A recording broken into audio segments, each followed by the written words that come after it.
I don't think this is going to go as well as I think it's going to go in my other little brain. We'll see. I had a plan. I totally had a plan coming into this. I think I have aborted said plan. Man, I tell you, I just really don't. When it comes to S-hooks, I have zero motivation to do them. There's something about them that just bored me to tears. I don't know why.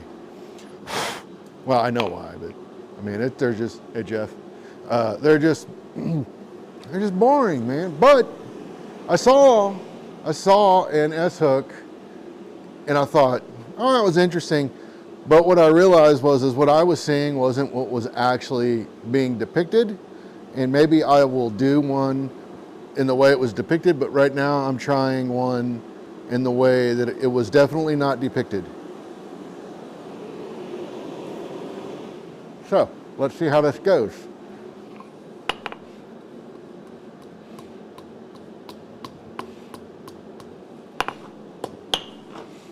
Yeah.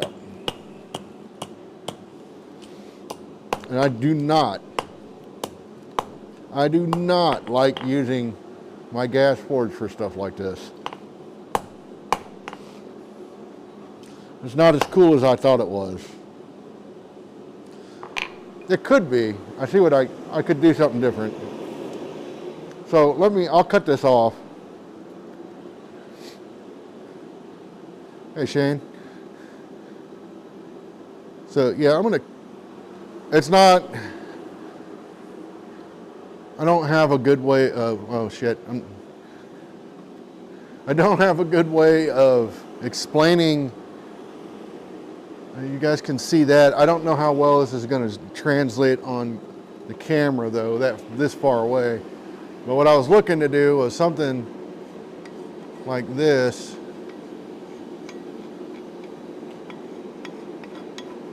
Maybe not quite that, but that type of shape, and then what I probably should have done is bent it this way, first of all. Now that I'm looking at it, that would be straight tore. But it wasn't doing quite what I wanted anyways. And I think I know what to do to fix that, but I figure I should at least try the way, oh, I forgot to grind this thing. It's got a big old ding in it when I smacked it with a hammer. Ugh. My hot cut took a massive hit.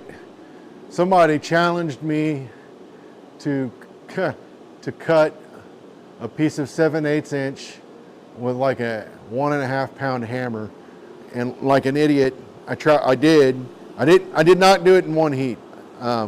It would have taken two, I think. I think you probably could do it in one with that hammer, but I missed and had a couple of bad hits. I'm not going to grind this right now. It's enough to cut off this piece. Now, the hook they were making they were using 5/16. This is not.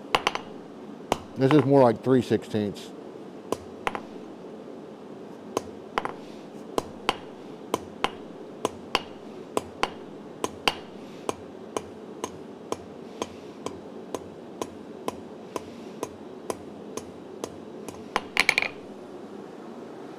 So,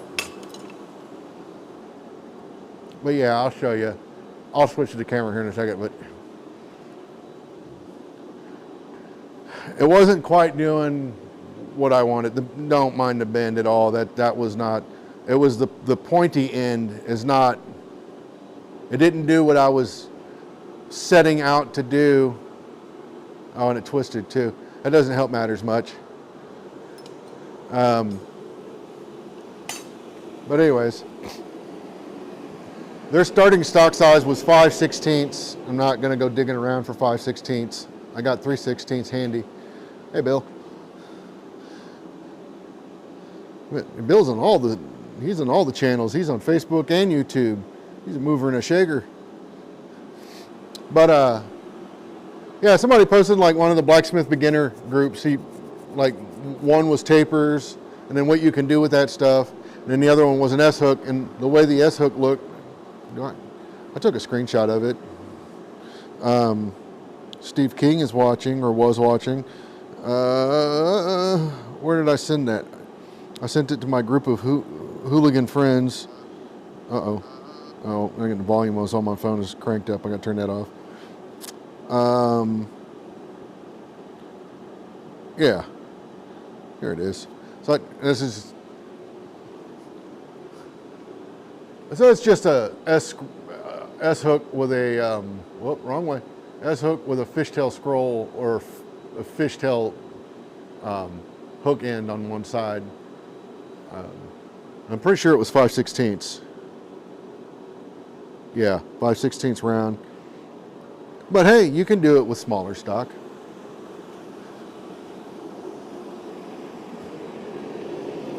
So that's what we'll do.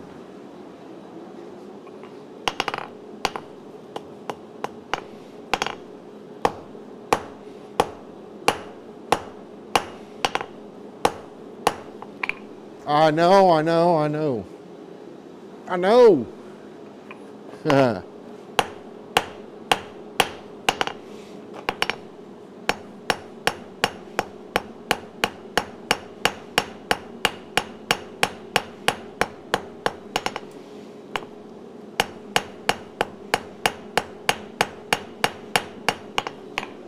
So, I don't have a, well, I got a crossbeam right there, never mind. I don't have my tiny crossbeam now, handy. So I'm just using my rounding hammer and tilting it. The flat face can be used as a fuller. You can tilt it. You can do things. We probably should get that thing out of the way before the safety Nazis come for me.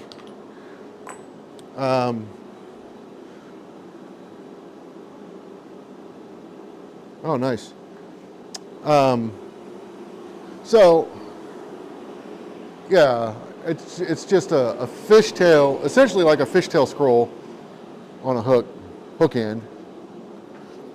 So, oh, I almost did it again.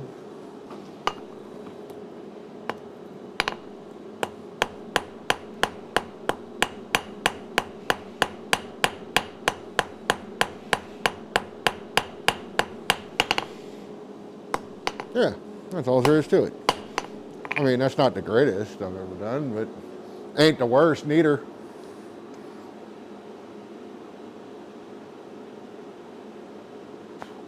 And I'll probably leave the texture on there and scroll that down.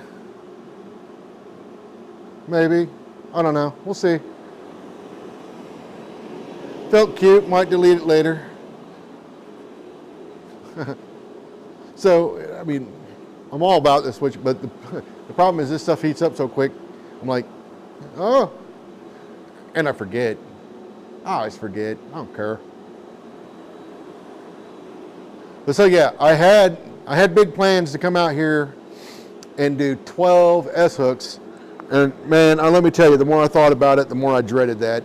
But I wanted to do at least this one, and I've got plenty of material. I don't know how long. Where'd they go? Oh, I don't know how long these bars are. 18 inches or so, maybe.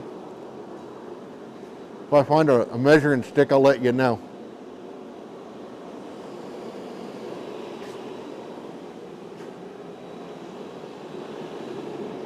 Maybe. Oh, here we go. It's longer than that. I don't even know how long this is. That's millimeters. What the shit? What am I supposed to do with millimeters? What kind of shenanigans is that? I don't know how long it is. For a typical S hook, I think, I don't know, 8 inches seems fine. Because if you're doing 1 inch round on each end, you know, it's not, you're not fully closing it, but you figure 2.5 inches you're going to need a roundish. So you may do it 6.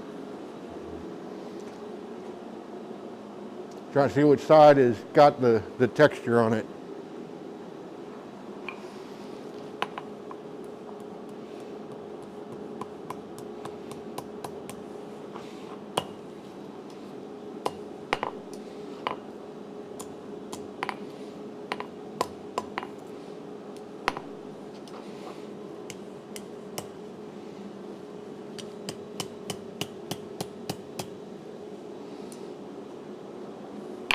I don't know why I did that.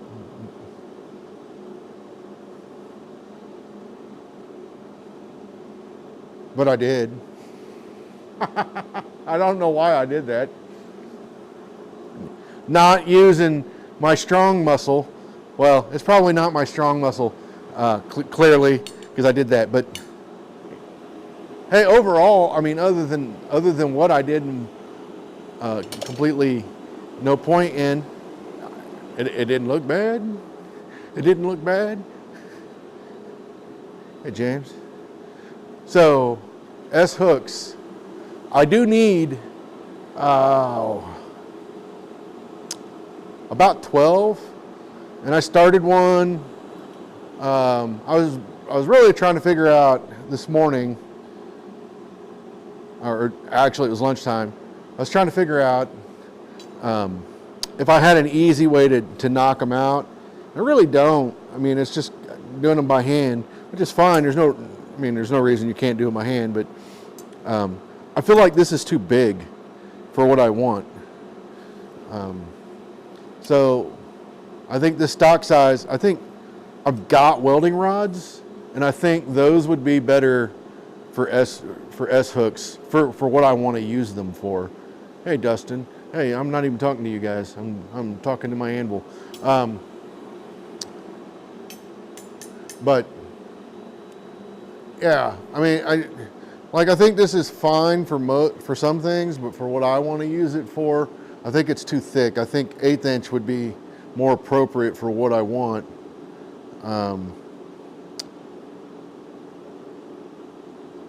But we do have 2, 3, we have at least 3 cast iron skillets that maybe this would be better. I don't know. I think 1/8 inch would hold a cast iron skillet up though. So anyways, that's what I was thinking. On this, I don't know. I don't know. Let me just get one hot and see what happens. Other than the crazy, you know what, I'll just use that one because it was already kind of hot. I'll just cut it off. It can be just like a little hook, you know, for the shop.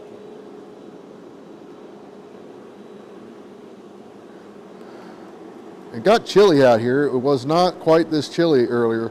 It was really, I think it was really humid today. It felt humid. I think it's supposed to be almost 50 tomorrow, so that'll be cool.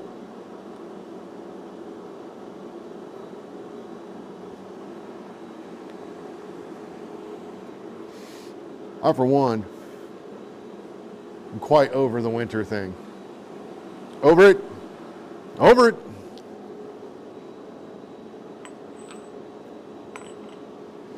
Like, winter should be like 2 weeks. That's it. 2 weeks.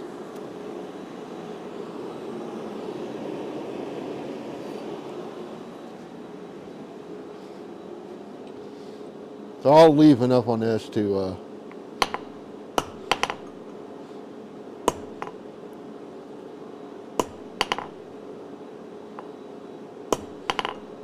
do something with.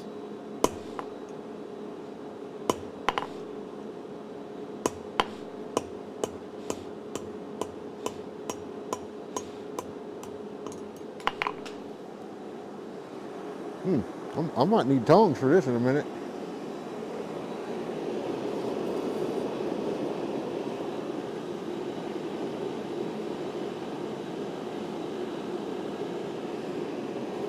glove. I don't.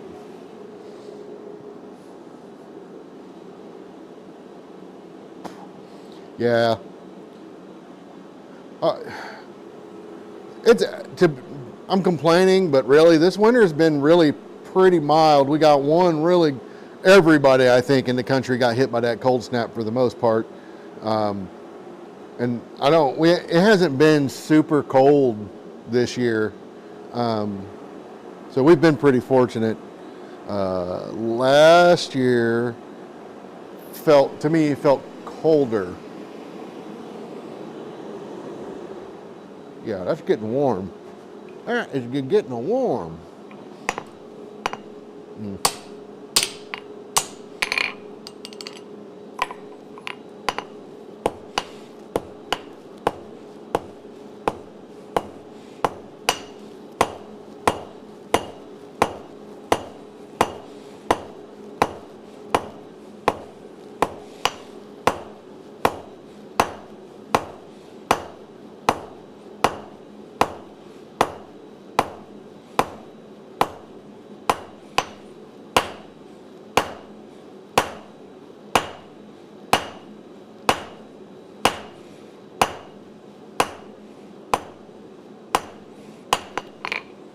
All right, I want that. I want that a little smaller, I think. Let me think about it for a second. How far are we? So not only do I want it a little smaller than that, I want this taper from where it's at right now to span the face of my anvil, because I know that the face of the anvil is a little over 3 inches. That'll give me plenty of material to do what I want to do there.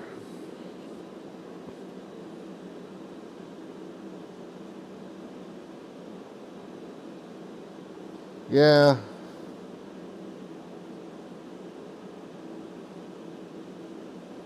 That damn groundhog, let me tell you. Do you think people would be upset if I took a 410 to his little ass?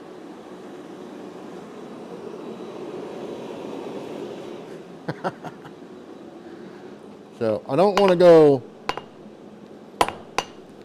too far, so I want to use the flat face. And I know I didn't switch, did I? No, I surely didn't. Oh my God. This bar is... Another thing I forgot to do. I forgot to go fill up my quench bucket this morning. PETA, how do they say it? Is it PETA or PETA? PETA is trying to get them to stop using fill. I might be on board with that. Screw that little guy. I am going to switch to the anvil cam now, just so I don't forget to do it again. I had gloves out here somewhere. Oh, you know what? I think I took them to Coal Iron Works when I went on Saturday, and I've been too lazy to pull my bucket back out. Let me see if there's a glove over here. Ha, there is.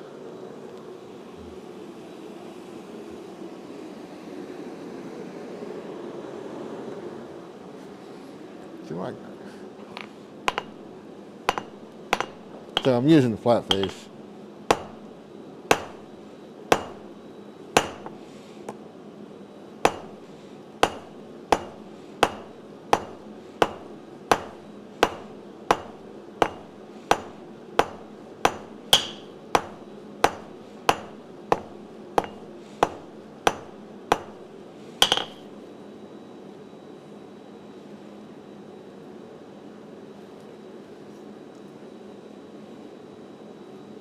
So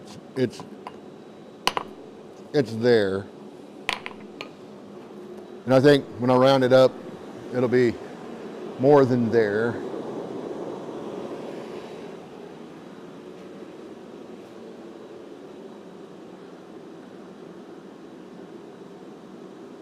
So, I don't know.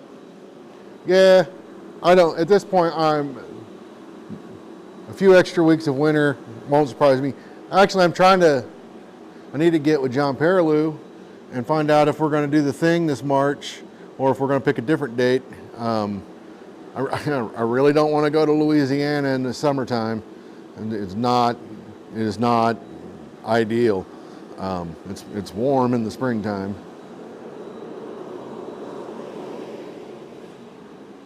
All right, so I'll just round it up real quick.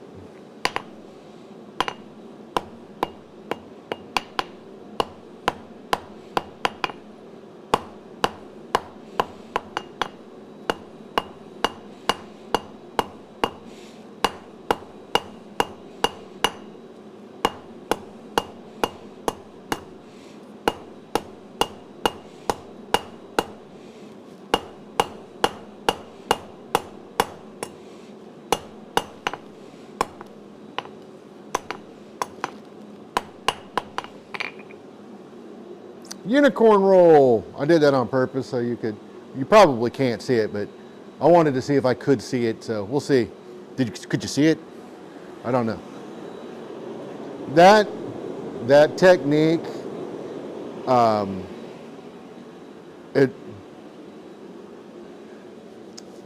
it's much easier to see it on a larger bar.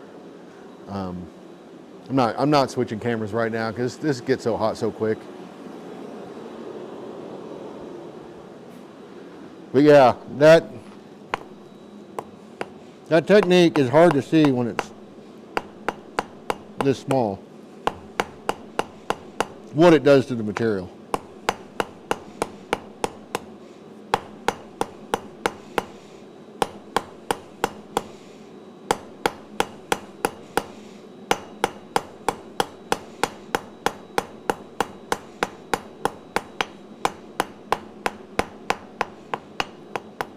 All right, good enough.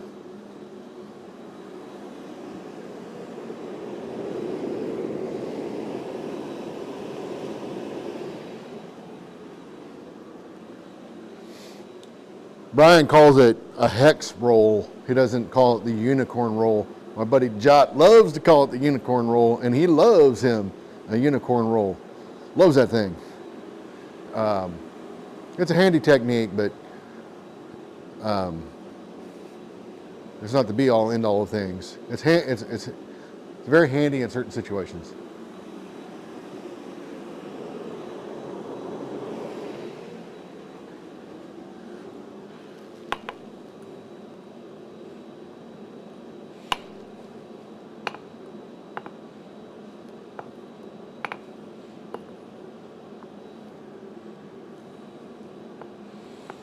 No, man, that is tiny, by the way. I don't know if you guys can see that or not.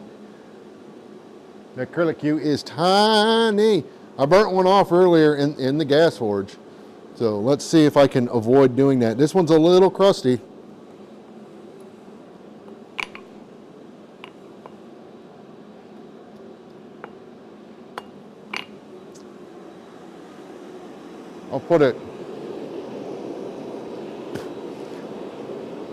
I'll try not to put it all the way in the fire.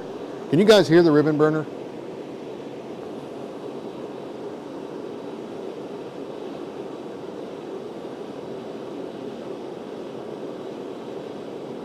Yeah, there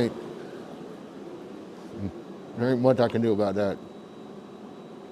Try to cool that end off.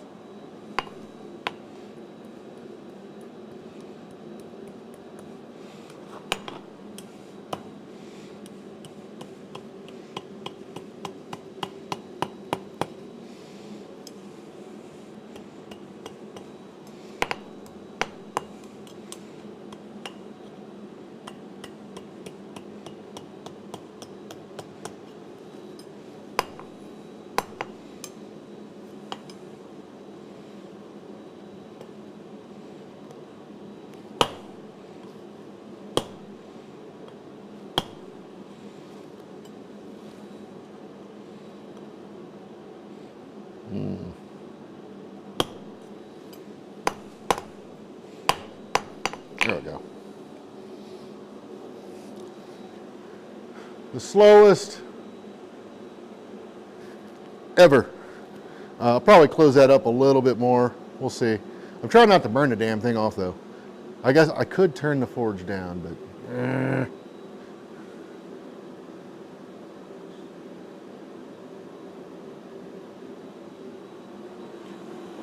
I don't know. Can you guys hear it when I'm not standing next to it? Like if I'm over here, can you hear it? Those are some settings I need to. I complained about this the other night. The device I use does all the cool stuff, but let me get Roy Cam going. But you can't monitor audio off of it.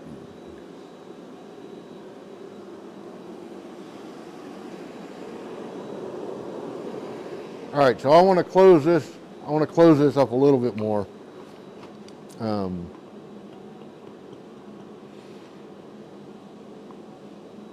I don't like that shape at all.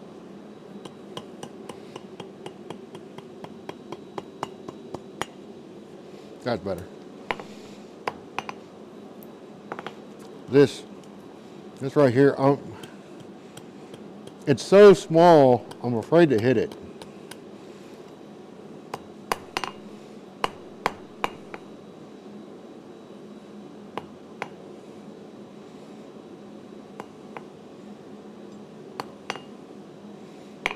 All right, that, I'm much happier with that shape. It's not, it ain't perfect by any stretch. Man, I hate have I told you guys I don't like making S-hooks? I don't like it. Don't.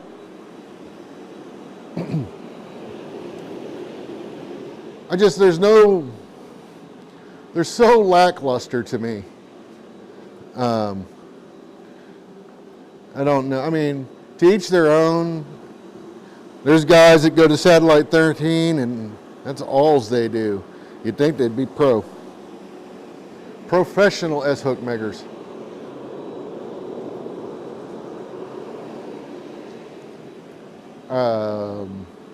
So I put this back in so I can bend over and pick up this crappy little brush because I'm done with this side.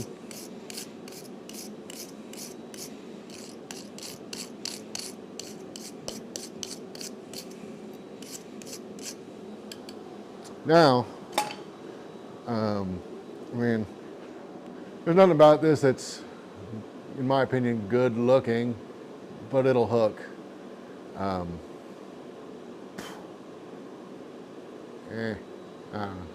But I need to cut this because it's too long for, unless I wanted a really long S hook, which I do not.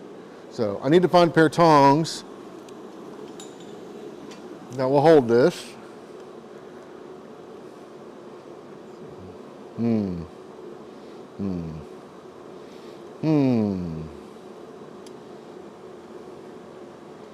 know what I could have done? I think these will work, but what I could have done, what I should have done is probably cut this first and just tapered both ends and then bent them up. It would have been a lot easier to hold. But hey, where's your sense of adventure? These tongs, what are they? I would assume they're 1/8 inch, but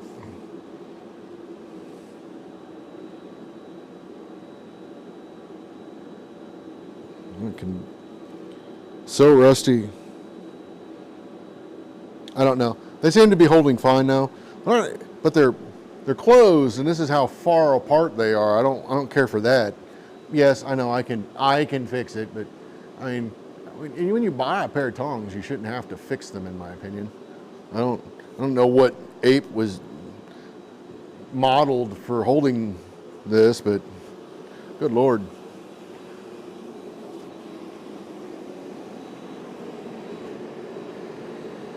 Oh, I'll switch to the camera now while I'm thinking about it. Can you guys hear me okay? Other than the cigar in my mouth making me sound like I've got a cigar in my mouth.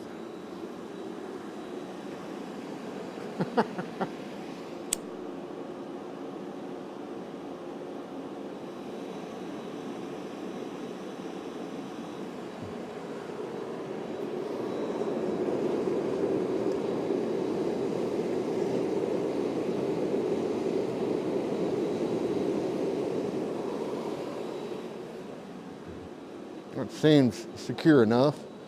I'm going to come here. And because these tongs are not so great,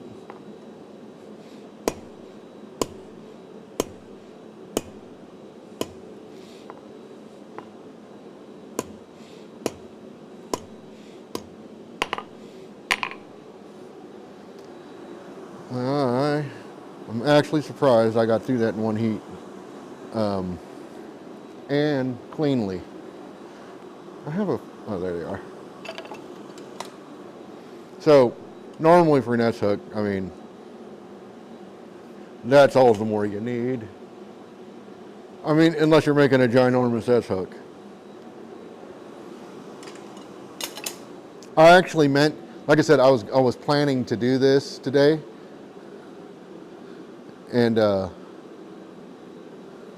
yeah, people buying tongs, it's crazy, right? I mean, what were they thinking? What was this? Whoever bought these tongs, I don't know what that joker was thinking, but anyways, I don't even know what I was saying now. Oh, yeah. So like I said, I was gonna come out and make a bunch of S hooks, and I just got completely unmotivated to do it. I have bigger and better plans.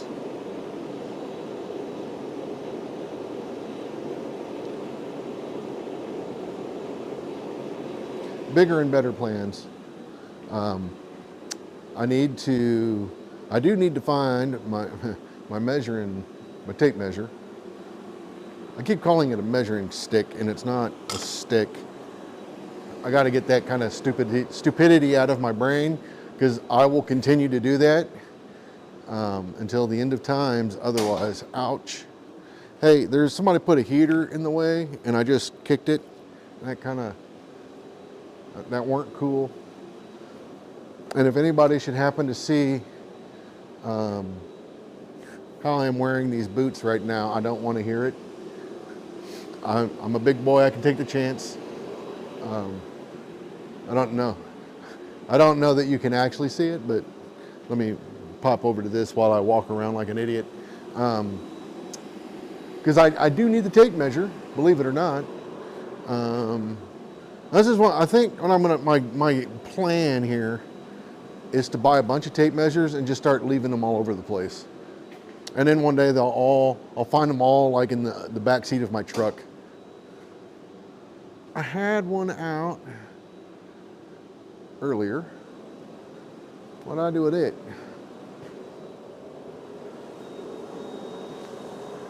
No idea. No idea.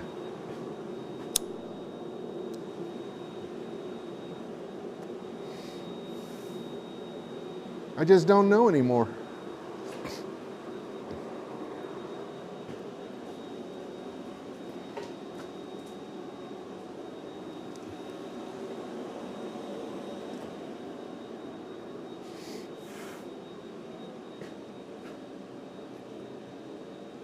I mean, I like totally had one earlier.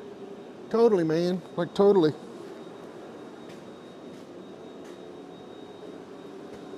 Oh, here it is. I found it. I found it. I don't. You guys can't see where I'm at. I'll show y'all later, but I don't know if you notice anything's changed back here. I did a little bit of cleaning, not much, a little bit. But I found my tape measure. Yay. Oh, tongs. Ain't grabbing that bad boy. All right. Let me get this glove off. Irritating. So, oh, I see. Come on now. think I'd be better off with flat bit.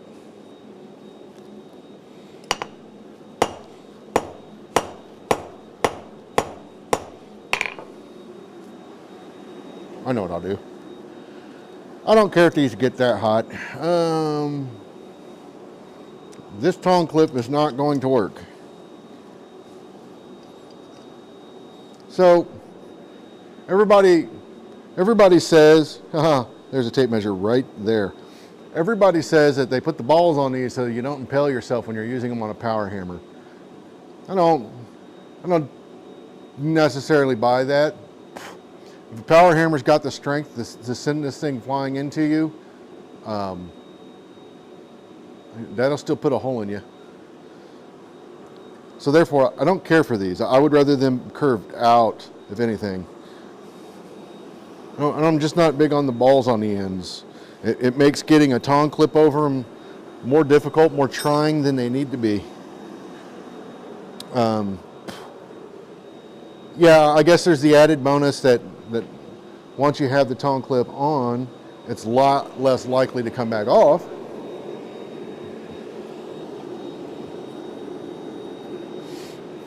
This doesn't take that long to get hot. I'll just stand next to the damn thing.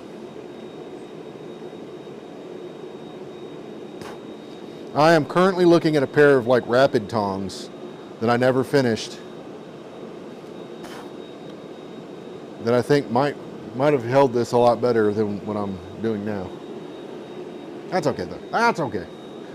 Man, this sucker's hot.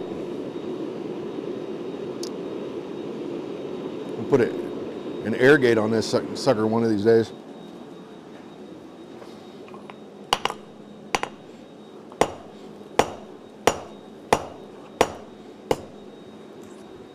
You might actually want to see what's going on. Well, you would think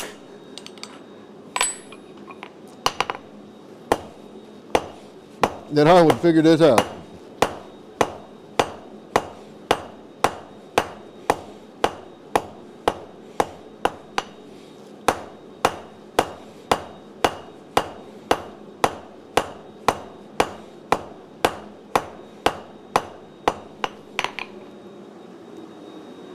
I also don't like doing, when I'm doing tapers, I prefer to work all four sides, and when the tongs are this wide apart in my hands, that's next to impossible to do.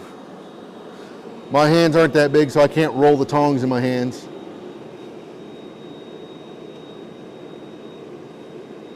It also helps to not, come out to do something and then realize you forgot to do another thing, and then reach over to do that thing and then go back to hammering.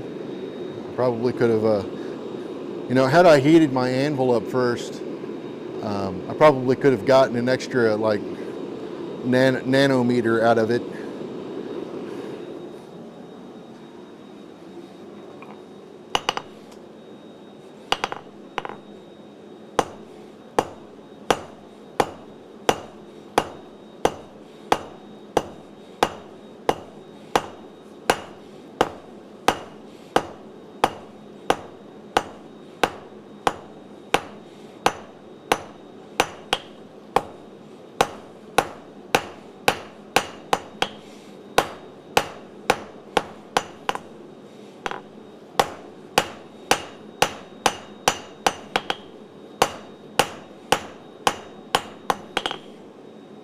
A little longer, that's okay.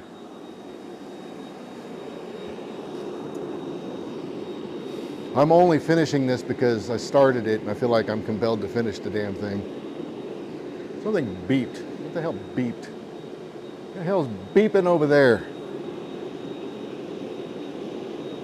Quiet.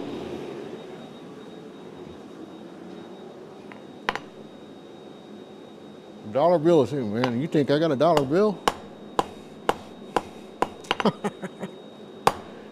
It's payday and I ain't got a dollar bill.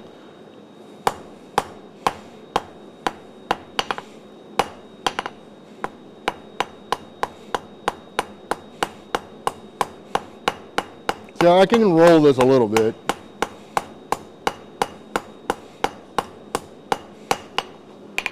A little bit. Guitar player hands.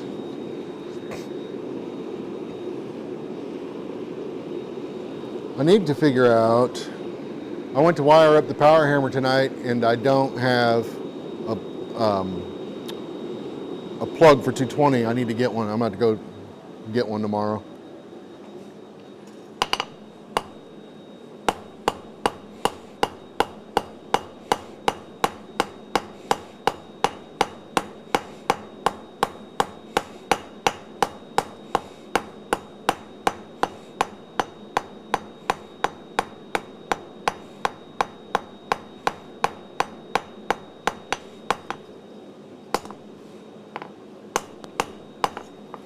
All right.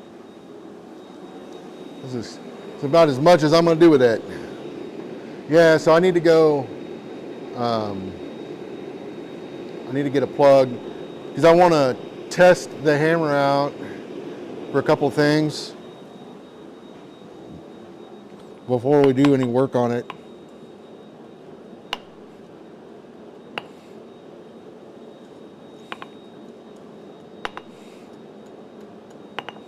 Ooh, that one's ugly. There we go. I saved it. Woo! Can you guys even see that thing? It's so small. Maybe with not the big ass chunks of scale in the way. It is tiny. But I saved it. I think it's possible I'm running out of propane.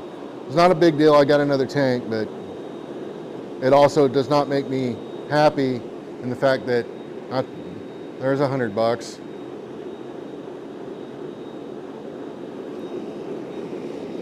But can you hear that whooshing noise? It's making me think it's getting low.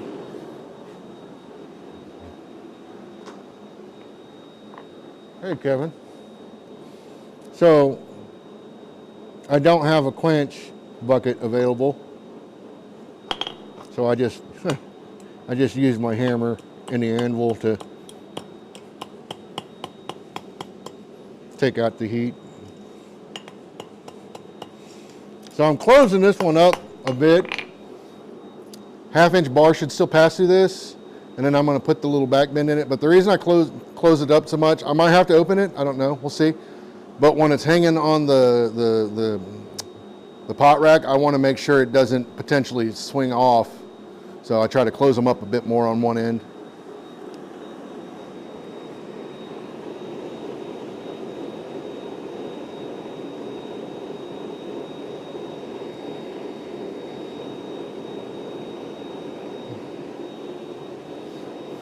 And I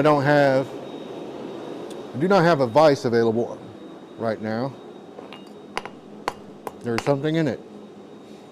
And yeah, it's in the same plane, so I had to twist it. But that's okay.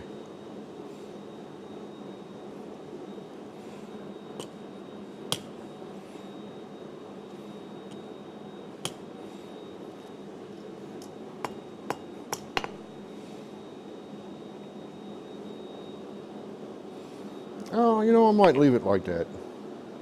I don't know. I'm okay with that. But I gotta give it the old twistaroo. And I can't, there we go. It's like the tongs didn't want to let go. La, la, la, la, la. Need to clean this forge table off. It's just been me out here making a giant mess on it.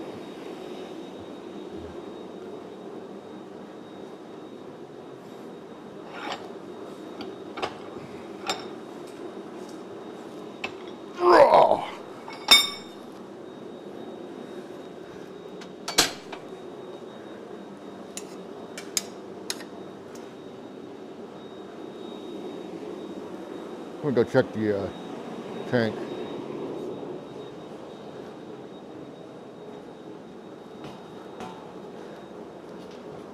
I mean, it's still got pressure, not a lot.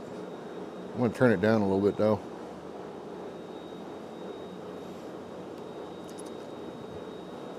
Eke out as much as I can. for what I'm doing. All right. Put this in here. Give it the old twisteroo.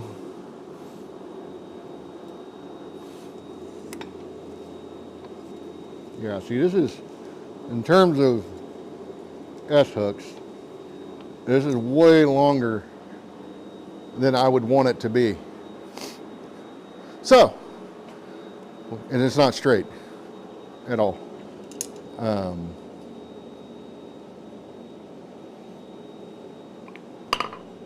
I guess I could have fixed that in the vise.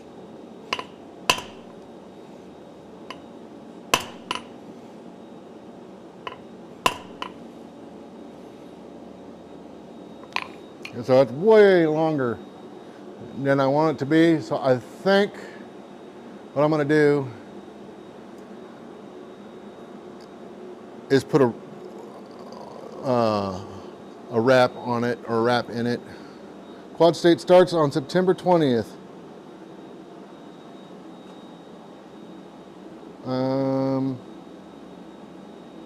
Yeah, you know, I don't know. I usually know that by now.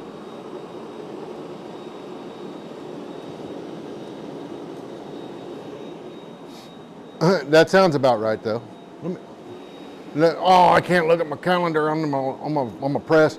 I made a promise I would not skip on the calendar. It's an Ellen Durkin calendar, so I try not to skip and cheat, you know. I want each month to be a surprise.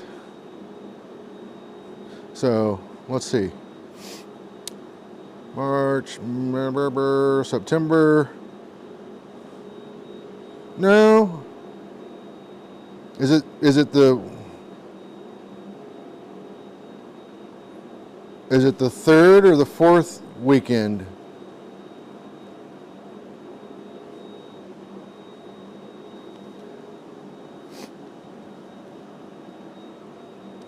Let me go back. When was it last year? Or it was on the 20th. So it's the third weekend. It looks like 1, 2. No, it's the fourth. They usually do it by like did I have that right? That's a weekend. First, second, 2, 3, fourth. All right. I thought they always did it like on either the third or the fourth weekend. So that would be 1, 2, 3, 4. So according to, if that's right, if they do it on the fourth weekend, it will start on the 26th and go through the 29th. But it could be the weekend before.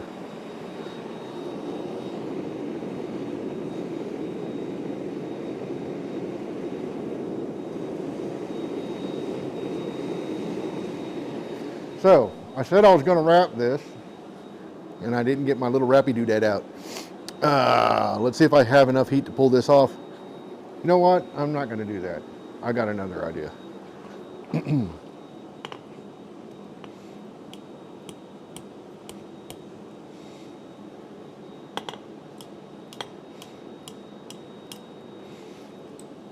I'm just going to make it crazy. Actually, I am going to wrap it. That could be kind of cool. I'll just start it here.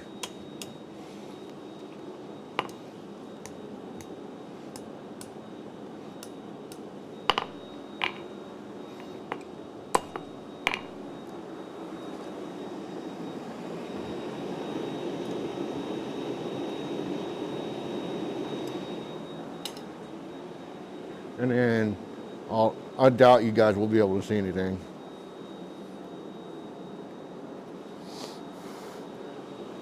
But trust me, I will do it, and I will use my. Actually, this is. I just made this specifically for this. I have like 4 or 5 of these made somewhere. I don't know where I put them.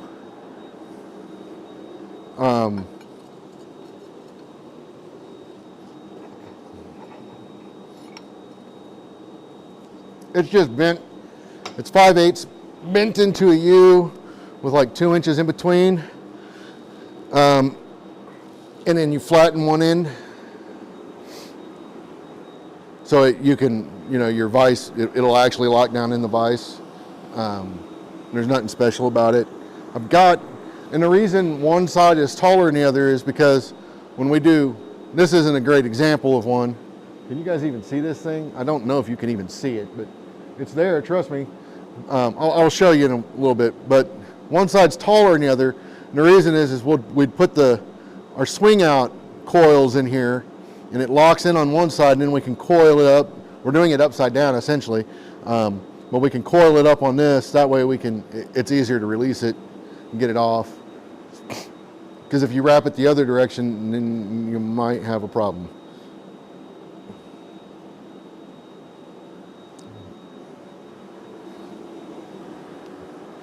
Tongs. You know what? The second pair of tongs would be really handy for this.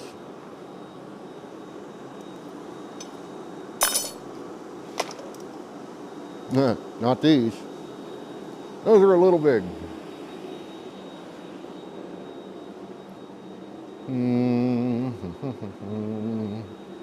I have another pair, but I'll just use these for now.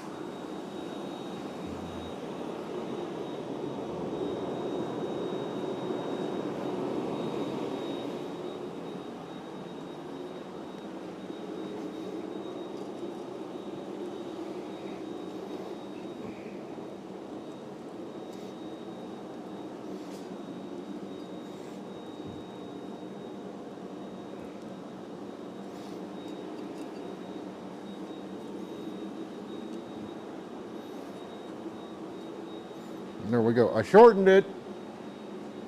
I got to fix this other end now.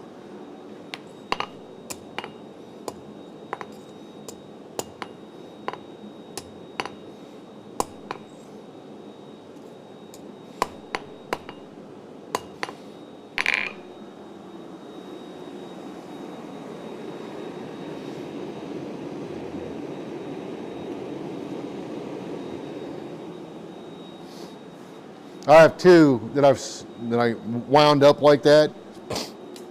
I call them spring-loaded S-hooks. I don't know that it does anything. I just thought it looked cool. I got two in the house like that. But those were made using welding rod. And then I've got, I'm sure you guys have seen this before. This is my favorite S-hook. This is what is it, a lark's head knot? So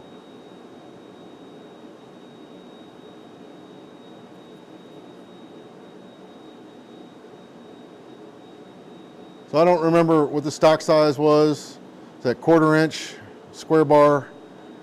And then I forge welded it onto itself, and then tapered this out, and then interlocked them. And then, yeah, it took way longer to do than it should have, but it was fun. I would not make those to sell them, let me tell you. Not like that.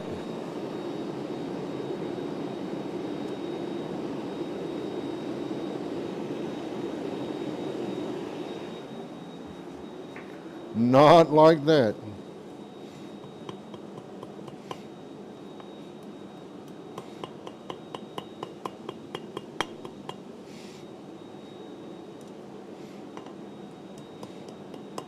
Oh, I think that'll work out pretty good once I get it to look not so poopy. I'm not going to finish it right now though. I'm just going to get it close. Anyways, it's not even by any stretch, and I need to fix this end. But I'm not going to do that right now. I'm really kind of over that process, but I can probably fix that thing cold. Probably be easier too. So it's not making that noise anymore. So I don't know. I know it's getting low though. So let me, now that I found not one but two tape measures, let me get my bar out.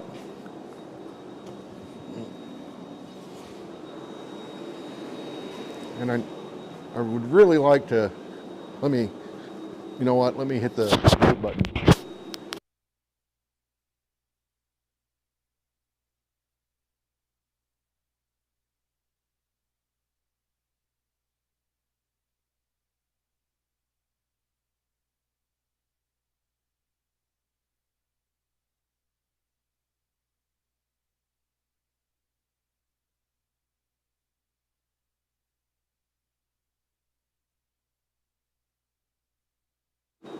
Hopefully you guys didn't have to endure that noise. What up, Joe? I don't. Um, when I'm working on stuff, I don't like a square cut. You know, a flat cut. This is a good way to promote fish lipping. So if you can do something to avoid that, I say go for it. I want these to be. I'm guessing, by the way, this is complete guesswork on my end. I've got plenty of this material, so I'm not too worried about it. If I can't make them work where I want them to work, I'll just put them out here. I know I need at least 24 inches, or at least I want 24 inches, but I think, how long is this bar? 57. So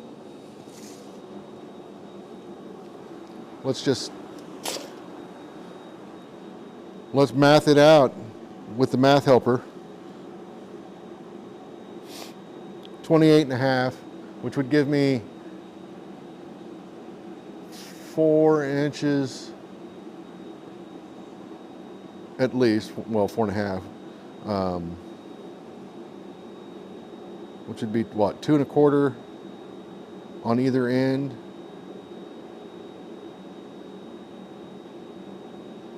I think that'd be enough. So the real question is do I, what up, Texan? People from Twitch, got people from Facebook, people from YouTube, and I apologize. You all can't see the chats. The only way I could think of to make that work is to run this through OBS. In order for me to run it through OBS, that means I'd have to have a laptop or a computer out here, which I really don't want to do. My shop is filthy, and that's just a good way for it to get dead. So by using this one little device, I can avoid a lot of that issue. And if I can get 2 years out of a $300 tool, that'd be great. If it lasts longer, even better. I bought the insurance plan. So I can either put finials on the ends of this and then pass it through a bracket and then mount it that way.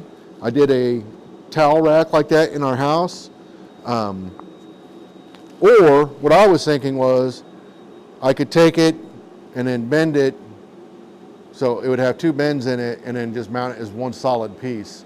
And then on the ends, maybe make like a leaf type thing or something.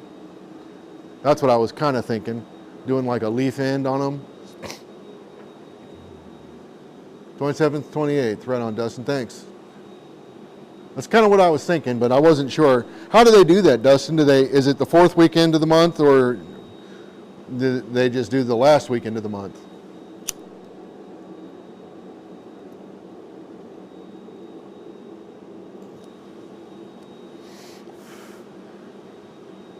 I know like the IBA does everything like, on the 3rd, whatever week, their meets and such. Oh, you know what I got to think about?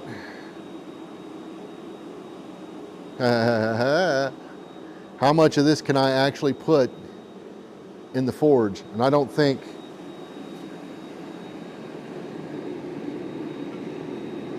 Yep. So, what I can do is hit the mute button and go over and use my chop saw. I'll be right back if I can find them.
All right. Can you guys still hear me? I can see it. Never mind. So I just cut them in half, roughly. They don't have to be perfect. Off by at least 1/8 of an inch, it looks like. But that's okay. Ain't gonna stop us.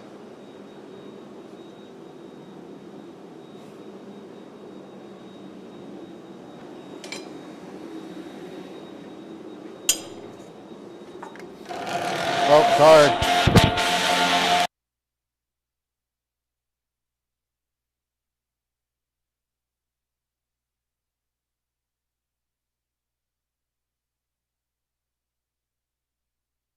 So I'm just going to start with one, being this one.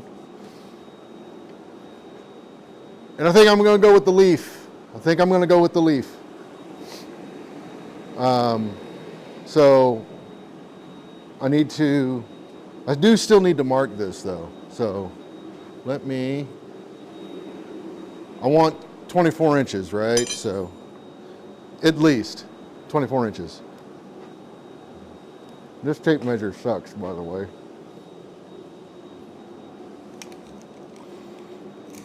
So what did this one come out to? A little over 28 and a half.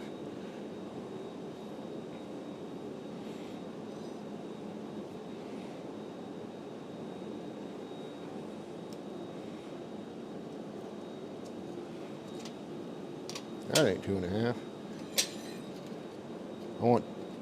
I'm going to go 2.5 on each side, or close to it.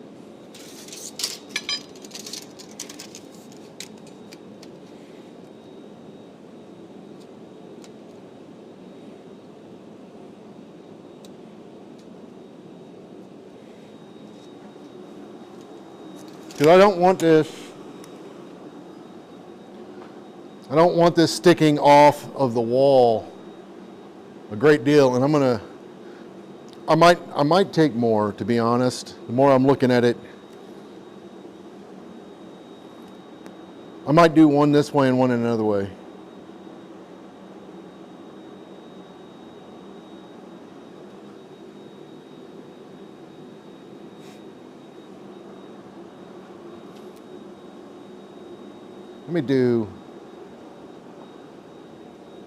I'm just going to eyeball it.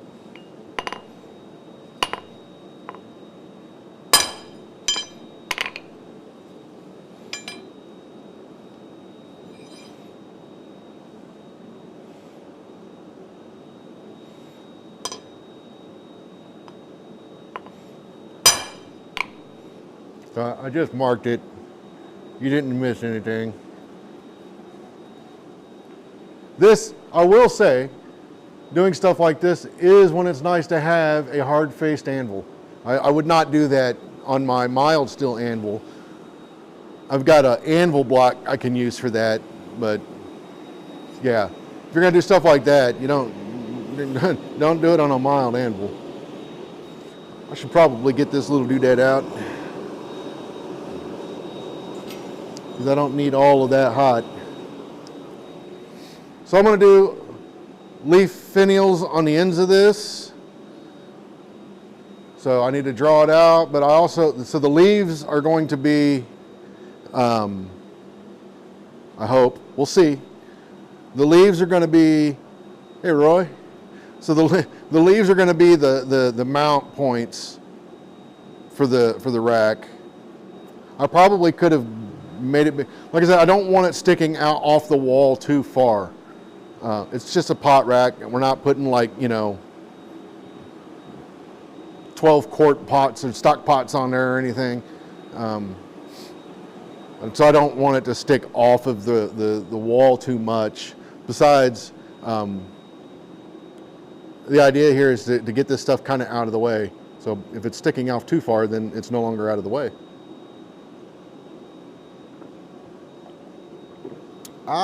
Water. It's tasty. Anyways, like I said, I'm just going to do a leaf on each end. For this one, the other one I think I'm going to do, that one will have a mounting bracket with supports like I did the towel rack I think it was last year when I did that. And in that,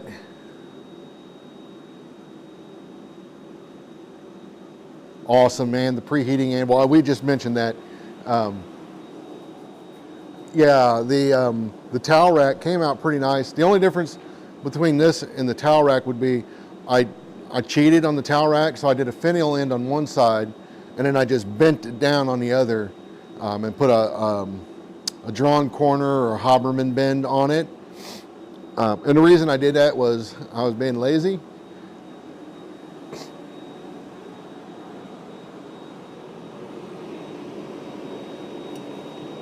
But I won't do that again. It's easy to do. I mean, to put the brackets on, you just put the brackets on. You do one end of the finial. Oh, thanks, Roy. You put the finial on one end. You do that first.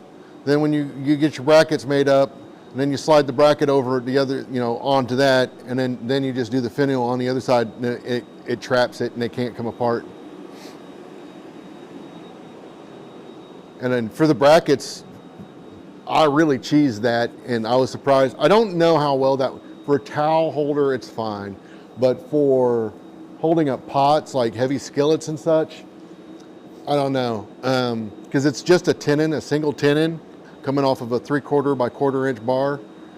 And then that's just peened over. I don't know, that might not be strong enough for a pot rack. That seems sketchy to me. Now what I could do, I've got a mill. I could put a piece in there and then mill out the middle piece and then have 2 tenons. I don't think that would help much, but it could look cool.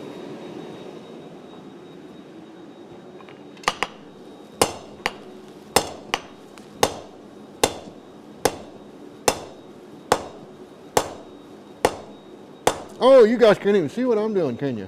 Ha ha.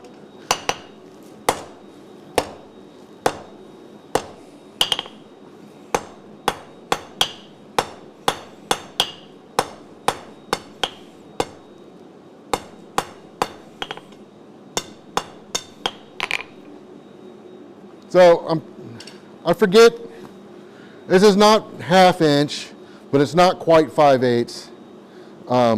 It is not coil spring, it's sucker rod, I believe. I think this is the same piece. It might be mild.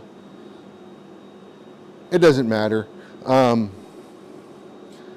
If it's sucker rod, if this is the piece, I was making a hook over at Coal Iron Works, and I brought it out and started doing something, and the hook part broke right off. It just broke right off. It had hardened on me.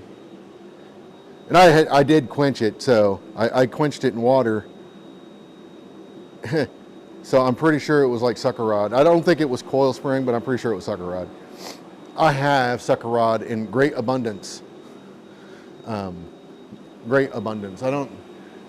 You guys can't really see it, but behind the big power hammer I have, there's a crane, and then behind that crane is a steel rack, and the vast majority of material on that rack is sucker rod. Anything from 1/2 inch up to 1.5 inches. Mark Lang scored some 2-inch sucker rod, but he weren't sharing with nobody. He doesn't watch these anyways, but he weren't sharing with nobody. Scoundrel. And I'm not shooting for any. I'm not a kid-friendly stream, but I will try to make this kid-friendly. I'm improvising. I was going to say something completely different, but I'm improvising. Artistic license.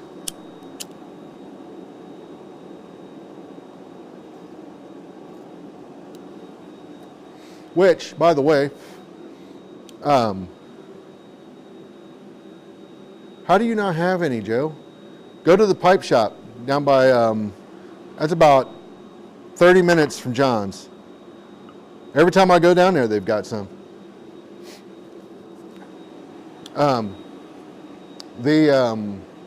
Yeah, we don't get it around here, dude. I get it down there. I go down there and get it. We're not going to talk about this. We can talk about this.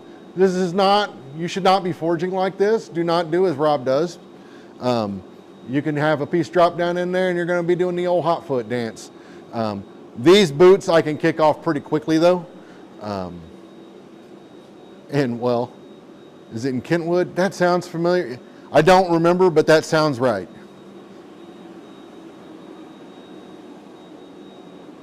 But back to improvising. So something I've learned about myself, I've kind of known this, I use improvisation as an excuse to not do things exactly the same every time. Now something, I have a goal of mine this year is to start working on that. But I am not doing that for this. I want this leaf to be fairly big. So I'm going to come out and put you on the camera. I'm going to come out. That looks good.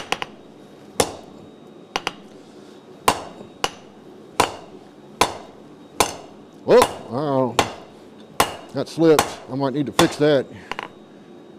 Nope.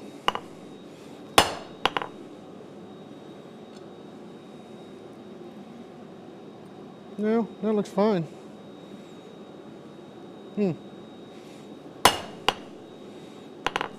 Out of heat though. Yeah, that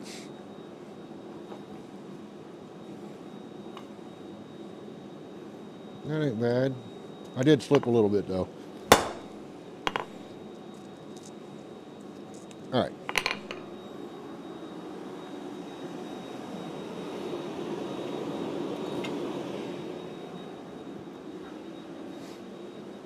Yeah, Kentwood. I'm pretty sure that's it.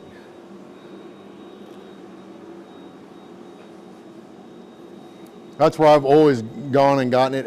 All the other places that I could find down there were like 2 hours from John's place. Better prices, I'm sure, but it was just a little further than I'd like to go. The next time I go to Texas, I'm going to look up some places too. I have family down there. So the next time I can bring myself to go back down there and visit with them, I will try to find some. I'm probably more inclined to go visit Mark before I go visit my own family. How sad is that? Is Lubbock on the way? No. Lubbock's... Oh, I feel like Lubbock is a couple of hours away.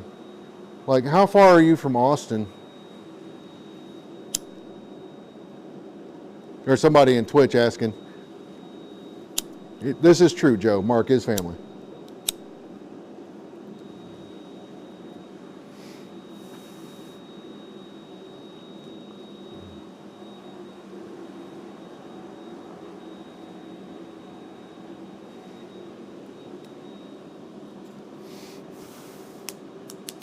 Yeah, you're out there, dude.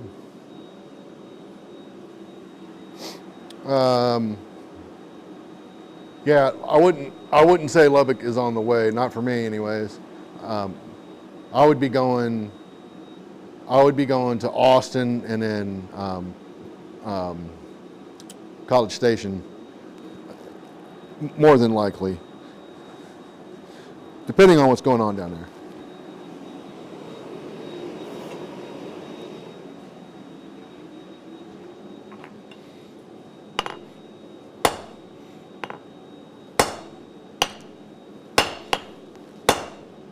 Trying to fix his shoulder. I think I got it.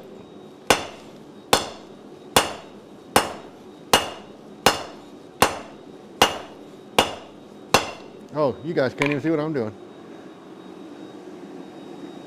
Yeah, I have where it slipped, my shoulder isn't wrong. What happened was, and I'll show you because I'm not afraid to show my mistakes. So my shoulder, the shoulder itself is even and pretty, I mean, it's pretty even. The problem is when I slipped, I hit this part up here. And there's a pretty solid ding there.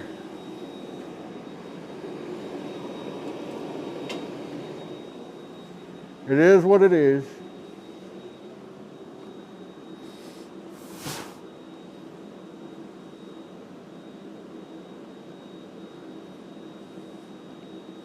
Oh, nice.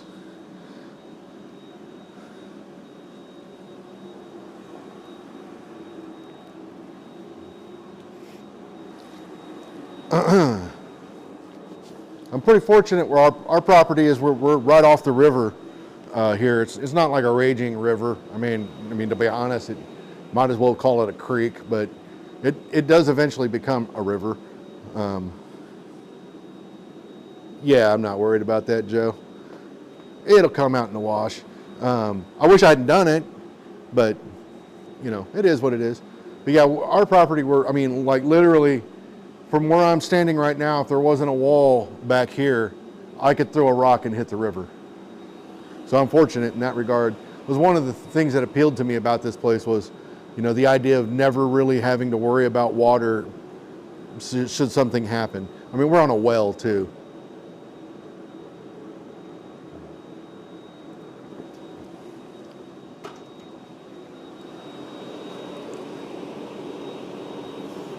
All right, I'm just going to keep working this side down, and I'm going to put away the baby hammer for a minute. I don't feel like I'm getting much done with these heats. And you guys can't see anything. That doesn't help either. Constantly forgetting to do that.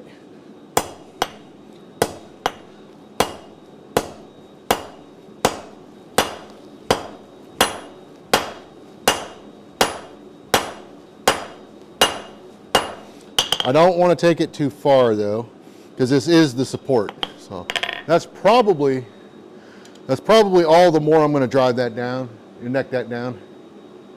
Because this is technically the support for the whole thing. So flooding, yeah, we don't have to worry about flooding. We've already checked that. Well, the shop, maybe, highly unlikely. The house is completely, like we're a good 30 feet above that water, the flood level. Yeah, round face, half face blows. Yeah, always, man. That's the only way I want to say that's the only way I do it, but typically that's the only way I work. I will use, from time to time, I will use the horn because it does provide a different aesthetic, but it's rare. I don't do that much. This handle has been, it looks like something's been gnawing on it. I know what it is, but I feel like I'm going to have to replace that this year if it keeps up like that.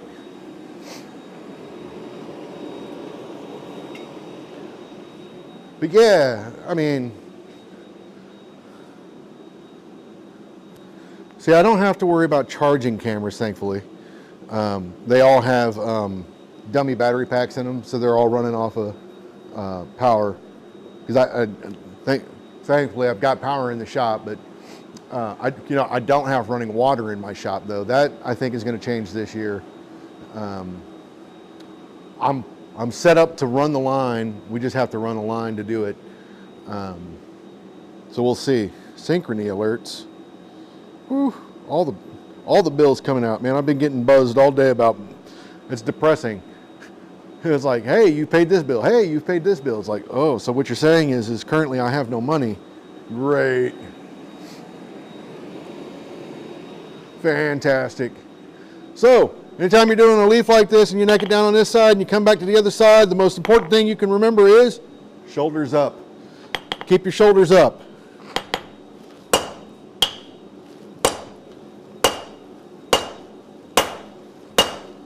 Yeah, this feels much better. I'm not going to take this too far either. I'm going to taper this actually.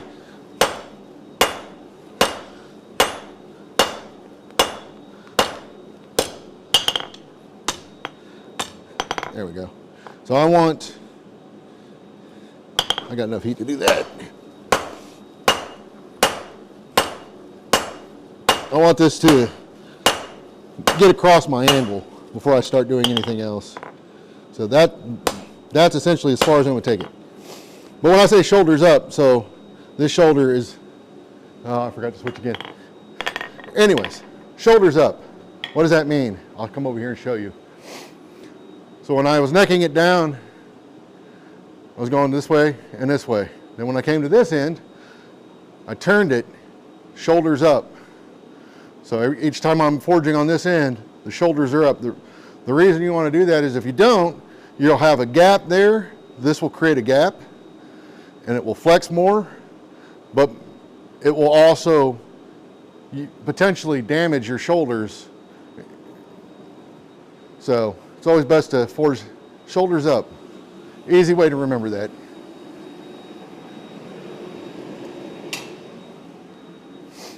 And I didn't take that too far because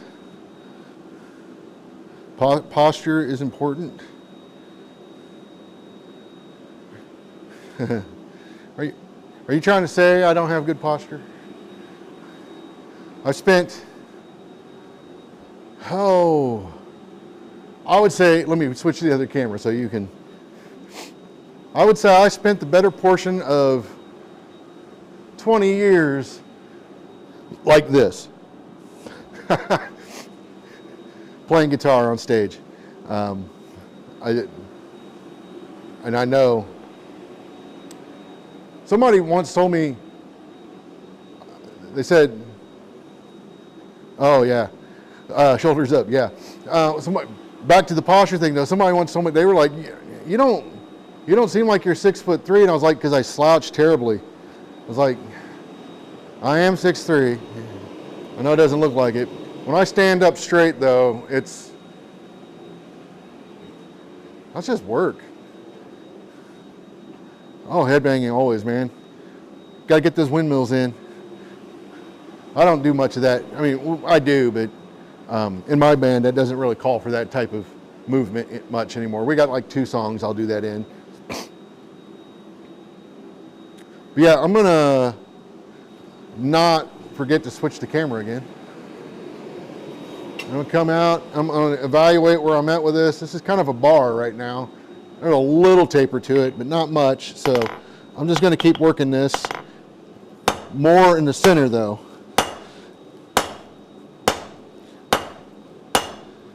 And I'll come back over here.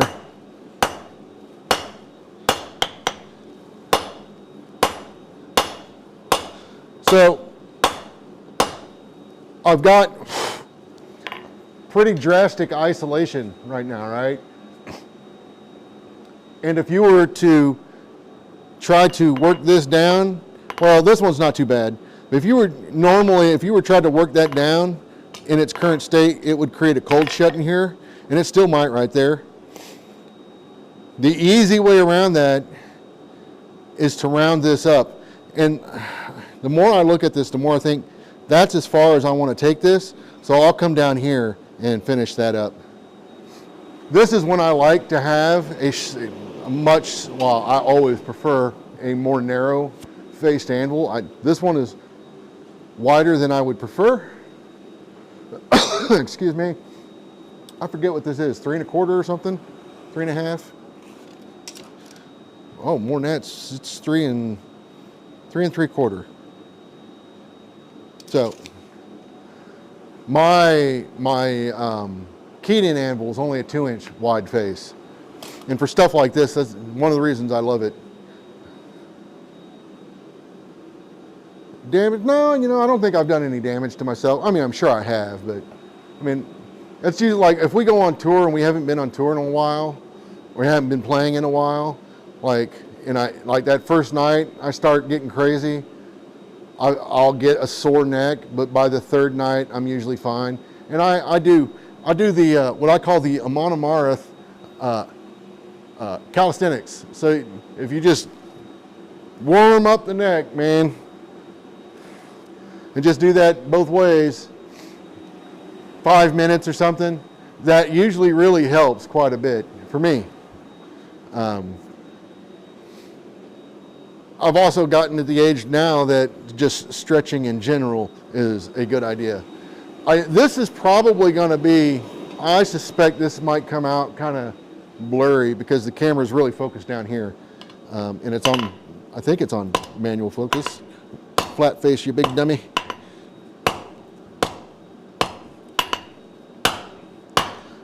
Now, once I get this rounded up, I want to see. Oh, baby. What am I doing? Oh, baby. I know you guys can't see this, but trust me, it looks good. Like, what am I doing? I got a power hammer. So, I don't want that to be too super clean. So I will still likely come over here. You can do this on the horn too. Actually, on the horn might give some interesting hammer marks.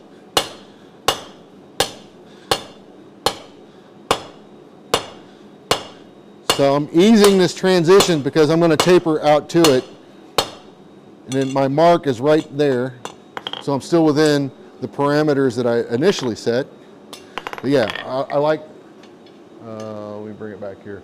I like the hammer marks on that personally. It just adds a little texture to it. So I thought about, I don't have, let me put this down. Actually, let me put it back in the fire. I had started a texturing die for my power hammer. And I'll show that to you. I know where it's at. So this is going to be a spring die from a power hammer. And I thought I made both sides, but I might not have it. This is very easy to make. I'll tilt it so you can, there we go. So all this does is kind of give it a wood grain texture. And all this is, this particular piece, I'm pretty sure it was 4140. I don't even think it needs to be for what it is. But you just take a hack or a hot cut, handled hot cut, and then just, or chisel if you want to do it by hand, and just chisel in this texture. Make it as random as you can. Take it, as deep as you can take it deep. You don't have to, and then you make a top one, and then as you feed your material in, it will put a texture on it. I don't have anything out here that has that texture to show you. I've got one in the house, but not out here.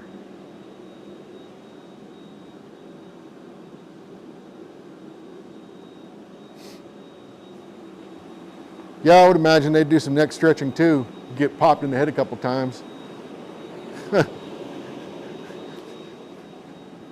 Could definitely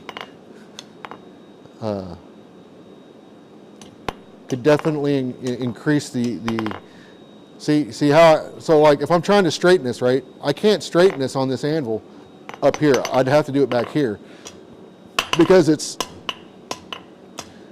those shoulders. It's going to create a gap, which creates air. So every time you hit that, it's just going to bend. And if you come over here, it's just going to bend, and you don't want to do that. I'm not trying to get this perfectly straight either. I just straighter than it currently is.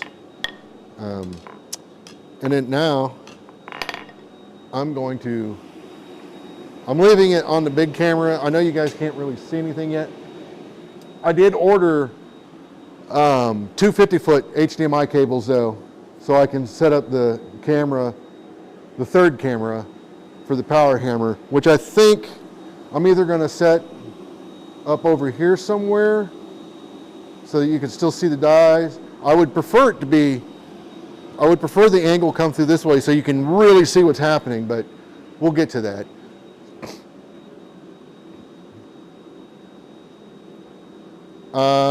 No, Joe, I mean, it depends on what you're using those dies for, right? So like a texturing die, at least that particular texturing die, I think you're fine with mild steel because the deformation in that piece could actually add to and accentuate the texture. So I don't think it's necessary. I think those are 4140.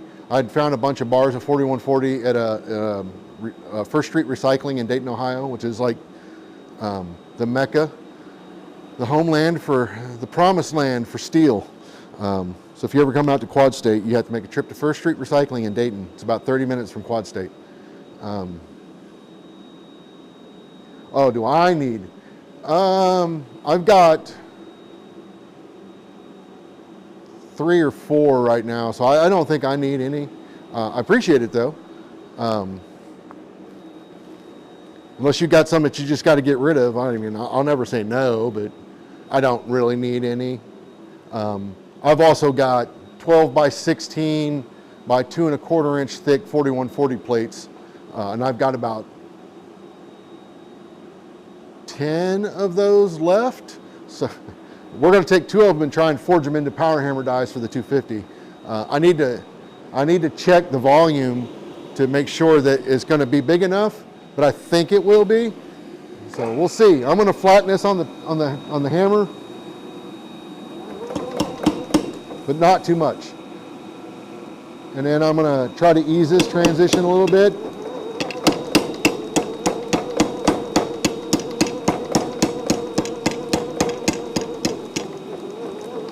There we go. That's good enough. I can do the rest by hand. So I didn't, and I stopped on the hammer because, well, no, that looks fine. I'll show you. But it's probably, you have 40 of them? Holy smokes, dude. So that's pretty even. Like I said, I tried to, I don't know how all of a job I did, but I tried to, yeah, I'm not really seeing that bad hit anymore, so I think I nailed it. But now, here's another. I learned this. You know what's funny? As much as I've been around Brian Brazil, for those that are wondering, as much like I need to say that. As much as I've been around Brian, there's a trick to this that he had never shown me before, and I was like, hey, when I learned that, I was like, whoa, what? What? So if you get that hot, if you get that hot, and you take it over to your vise and put the shoulders into that, in there, and then you can press that down, squeeze it down, and it will give you a really nice, crisp transition there. It's a lot easier than trying to get your hammer into that. You can do it with a hammer, but it's a lot easier. I don't know that I'm going to worry about it. We'll see. We'll see. I'm looking down at my forge right now, which is just turned into a space for all the tools to go and die. And yeah, you guys can kind of see it. All this crap up here. I need to clean this off. I'll probably do that tomorrow. We'll see. If not tomorrow, Friday for sure. But what I need to do right now is find a fuller under all of this.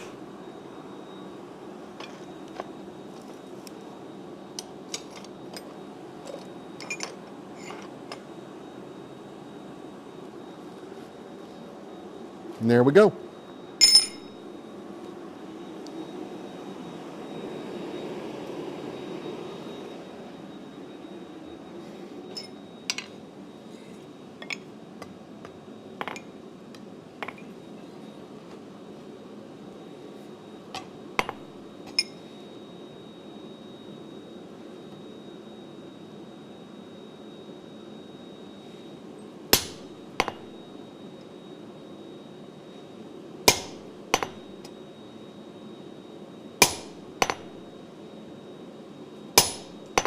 You know what?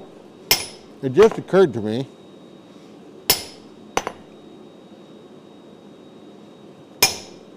I'm going to do it anyways.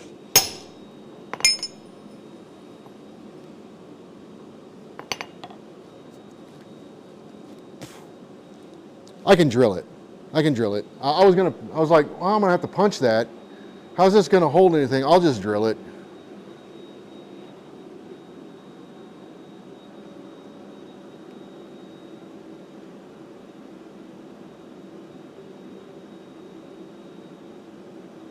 Yeah, notebook. Yeah, I found a notebook from, I think, one of Roy Adams' classes, And I was like trying to figure out, I was like, what class was this? I could not remember.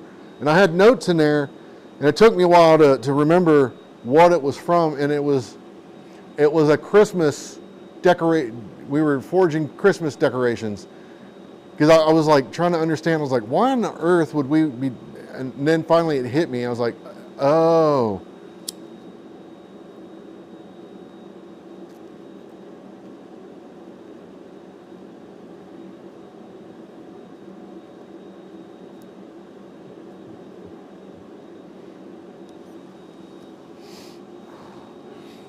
Well, we did flower, I think, in Roy's class.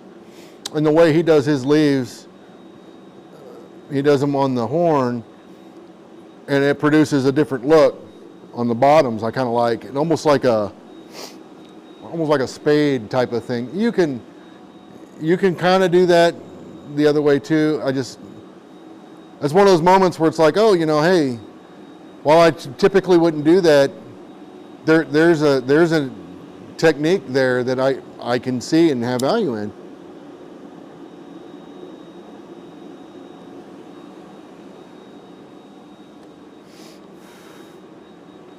I get it. I got it.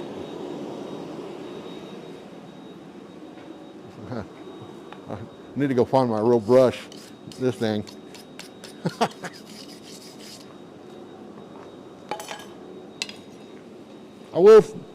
There's zero value in really brushing at this heat, in this stage. I just don't like it hitting me.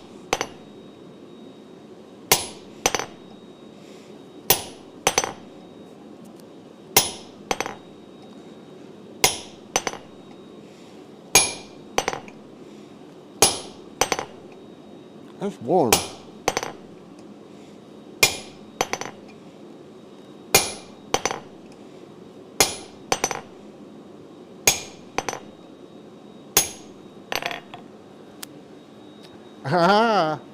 I just realized what I did.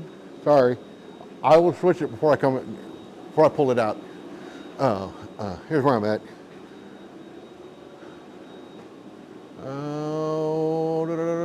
Somewhere around here it will catch light and you will be able to actually see. There we go. So it's not perfectly straight. That's okay. And I'm not worried about cleaning it up right now. That will come. To be quite honest, I don't even know if this is going to work and do what I want it to do. So if it doesn't work, I'll just cut it off and I'll just do finial ends on both. The other one I'll do a finial end. I'll actually do that tonight. Ooh, that could be no. I was thinking, oh, you could do a finial end on one side and a leaf on the other, but no. It would be weird to have a bracket holding the other end up and not on both sides, in my opinion.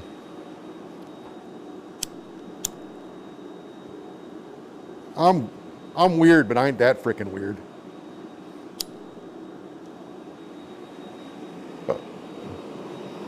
All right, so I'm going to get a glove on this time, and now I'm going to switch to the other camera. 40 forklift times. Joe, you might have a problem.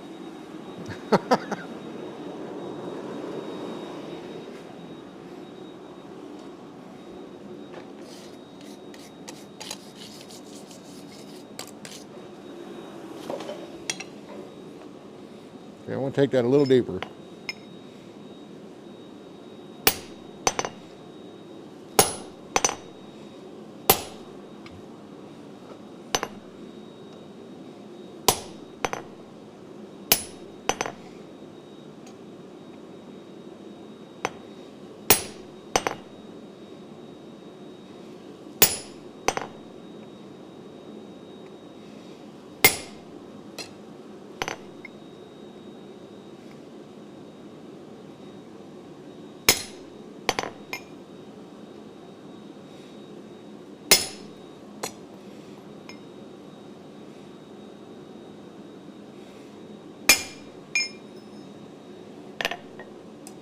So it's a little cold, but I just wanted to mark it.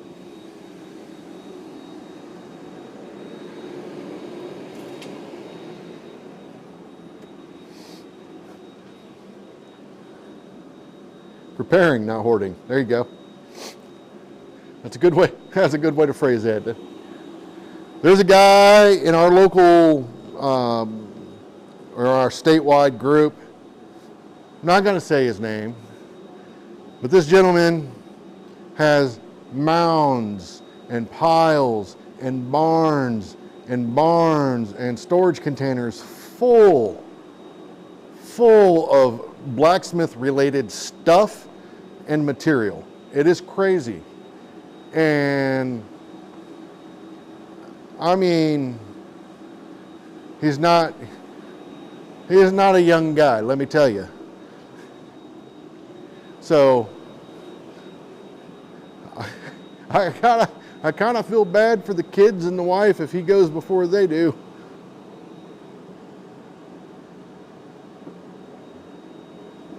But he's a super nice guy.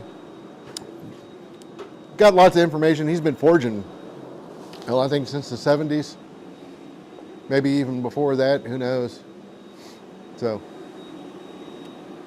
but yeah, he's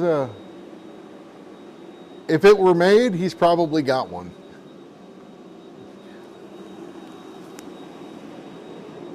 So I need to remember to come off this side this time.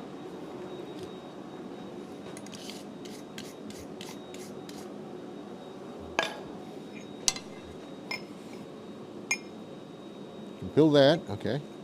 Okay. Fill that. Deeper. This guy, he's gonna give me trouble, I can tell. I just don't have a lot of working space there.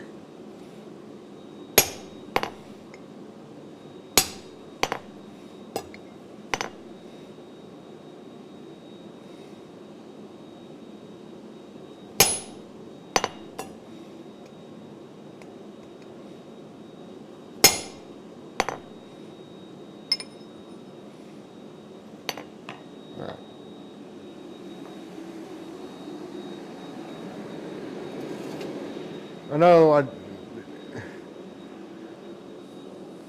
that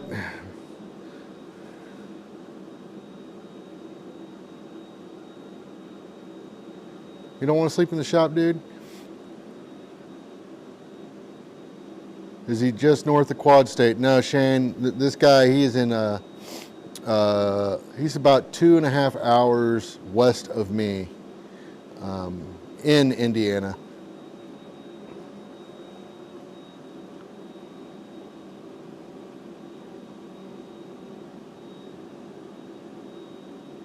Is lonely out there. Yeah.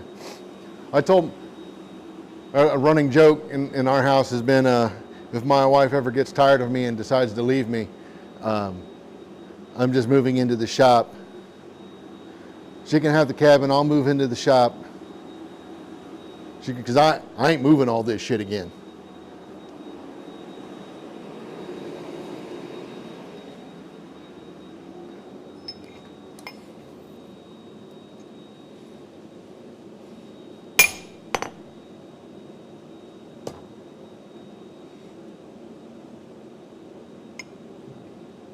I know you're there. Where are you at? There you are. I didn't really give myself any room right there. That's okay. It's just going to hold up a pot rack. I'm not selling it to nobody.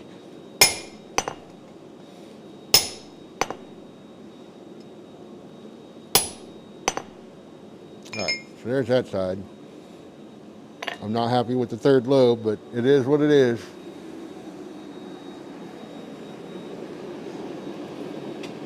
I seen where somebody on the bottoms there, what they do is they forge they take a ball fuller there and use it there. I could have probably done that, but I don't know if I have a ball fuller here that small. I know I have one, I just don't know where it is. I'm not switching the camera because I know I'm coming right back out, so.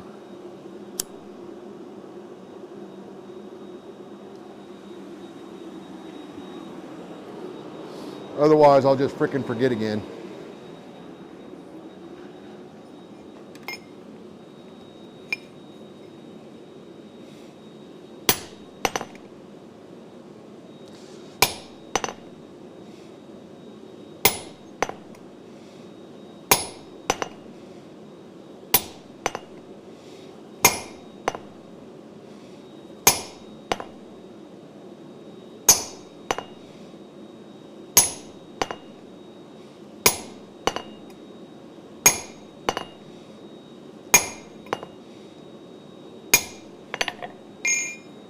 Getting there. That's gonna bug me though.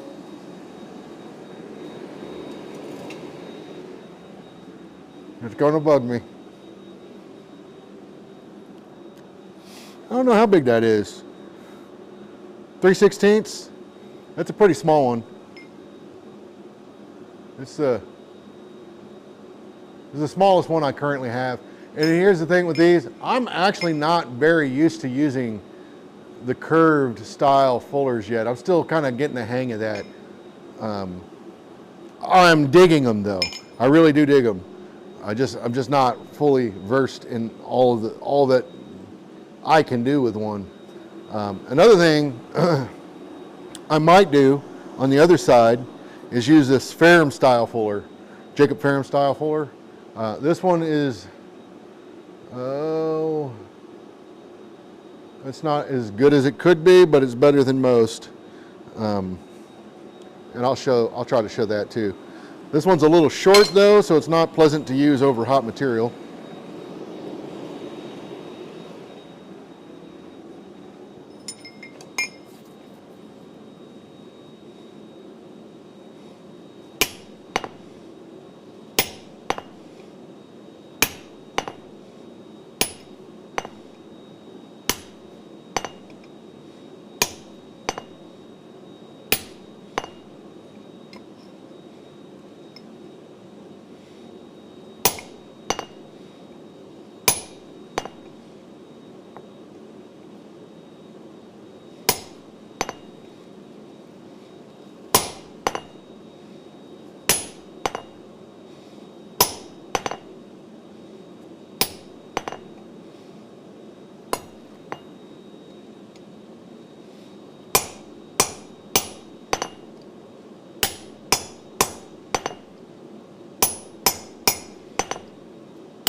Yeah,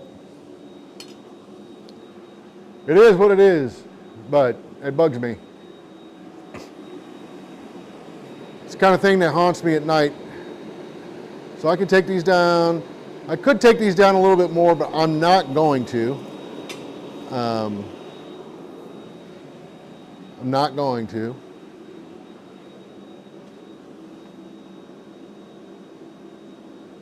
Thanks, man.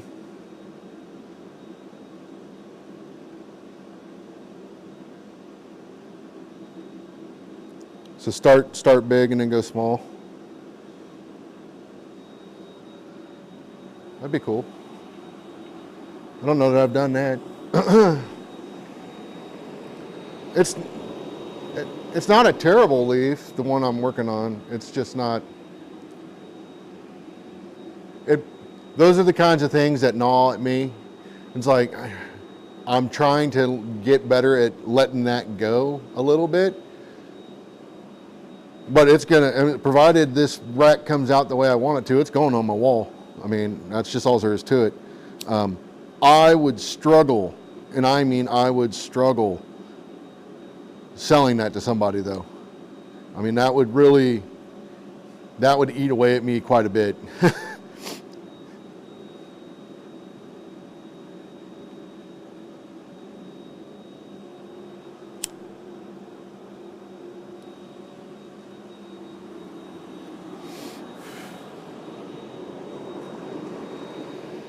But, like I said, it's still going on the wall. I'm going to take one more pass down the middle because I got to drill this for screws. Plus there's marks in it that I want to get out.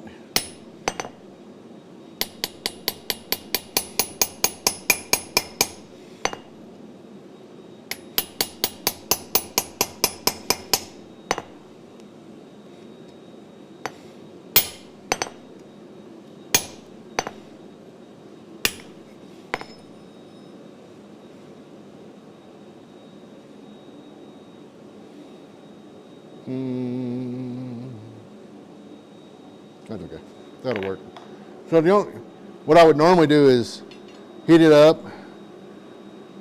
I would normally heat this up, and I've got a stump that I use around here somewhere that I would normally use. I would turn this, it's outside.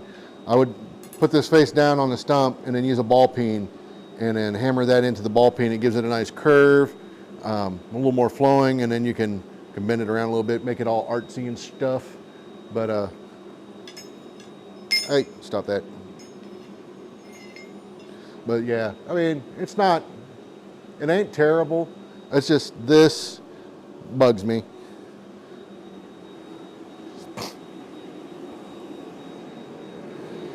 But that's okay. I will get over it.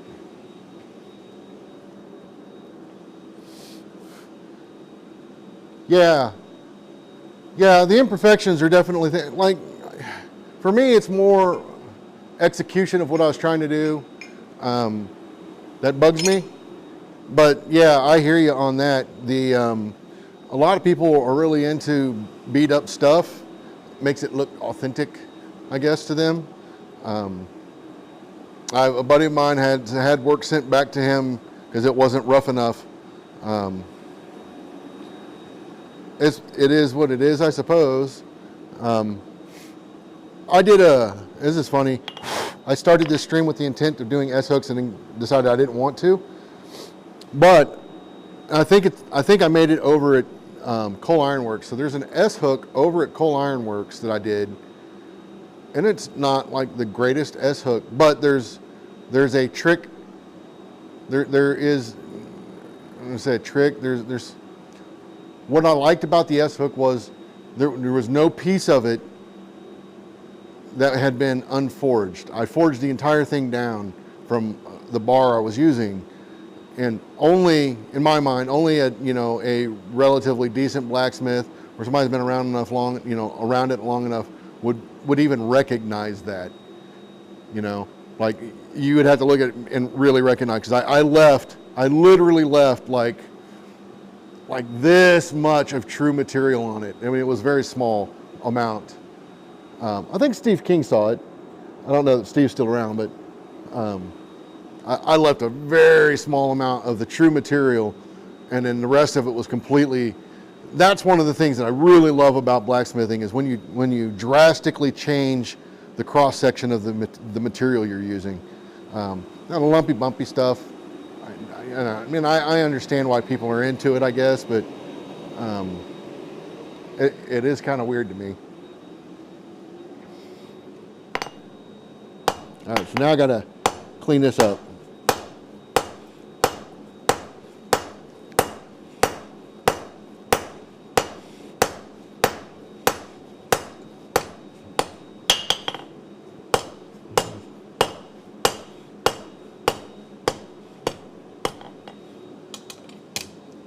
But I don't want to get carried away with it.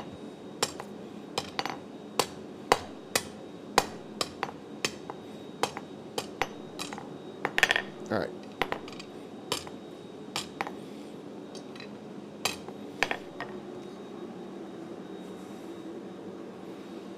I don't think I'm going to do much more to this end outside of what I've done. I'm going to catch that in the light. Almost looks like a little piece of flame more than a leaf. But I need to determine where my bends are going to go. But before I do that, I need to work on the other side. I can't work on the other side because I don't have the ability to quench this off. And I think it's sucker rod. So even then, I really wouldn't want to quench it off. So I'm going to let this cool down. I'm going to set this on my other forge. Not in line with the extension cord hanging over it right now. There we go. Move that out of the way. And then I'll grab the other piece. Actually, I'm going to grab a completely separate piece. And I'll do the one side of the leaf. I'm going to do what you were talking about. And then the other side, I'm going to try the ferrum fuller just to see what's what. And I'm going to use this bar here for that, which will give us plenty. I'm pointing at the other camera, but this will give us plenty of material to work from. I need to grind it though. Let me mute you guys real quick.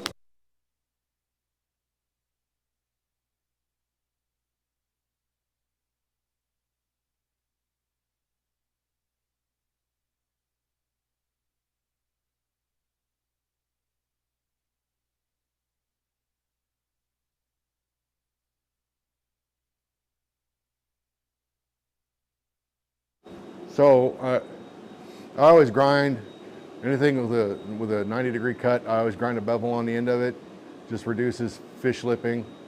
Kind of promotes the taper out of the gate.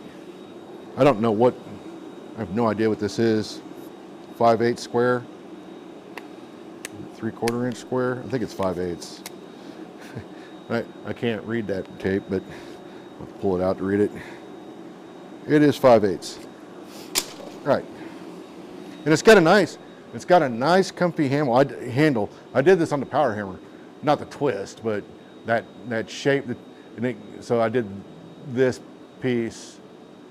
I did that on the power hammer, and then I twisted it, and it gave me, I don't know what you would call that, a rope twist, or I called it the Twizzler. Looks like a big Twizzler to me. This is probably why I'm such a fat ass.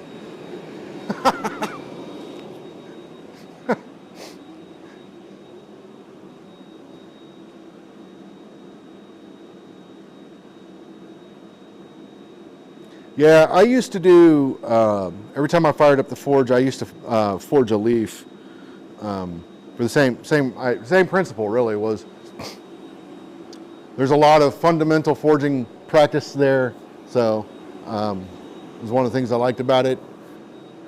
Dude, I tell you, when it comes to S-hooks, just not a fan. I don't like making them.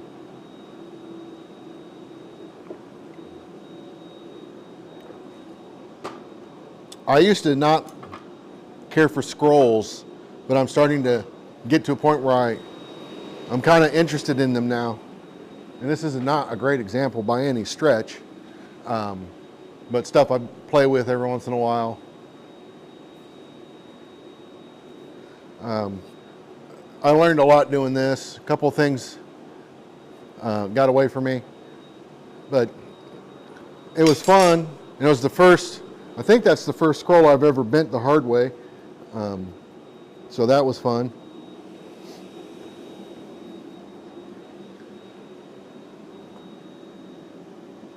Insulated, yeah. Well insulated. Got to be up here. I grew up in Texas, man. So it just, I do not like, I can deal with cold from like the knees up. I'm generally okay. I don't like, if my fingers get cold, I can put gloves on or whatever. If it gets to a point where my boogers are freezing, that's just too cold in general. I don't typically go outside in that unless I have to. But when my feet start getting cold, I check out. I do not deal well with that. And they're getting cold now, but it's not too bad. It's borderline like there, but not yet. I don't think they're going to get any colder than they are. But yeah, that cold feet, man, I just can't deal with it. Yeah, and then for me, it feels like my feet are cold for the rest of the day. I could have them sitting in front of a fire, and it just doesn't feel like it's doing much.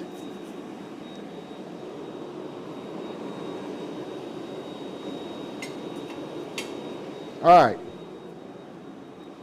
5/8 inch square bar. This is not big material by any stretch of the imagination, but a lot of people seem to think it is. It is not. Anything, I don't like forging anything by hand. I don't like forging anything by hand once it exceeds 1 inch. But up 1 inch and below, I can forge by hand and I'm okay with it. Antifreeze on your feet. I don't even want to know how you're getting antifreeze on your feet. That's the other thing. Like where I grew up, nobody went barefoot. where I grew up. That was the quickest way to burn your feet. Like, that was not a thing. So when I moved up to Indiana, everybody was running around barefoot, and I was like, what in the shit is going on here? A bunch of crazy people. Where I grew up, that was not a thing. I mean, if you weren't wearing boots, people were like, what's wrong with boots or tennis shoes? Flip-flops would be the next. Like, it went boots, tennis shoes, flip-flops. Yeah, I've had a lot of people that tell me that they think 5/8 is big material to work.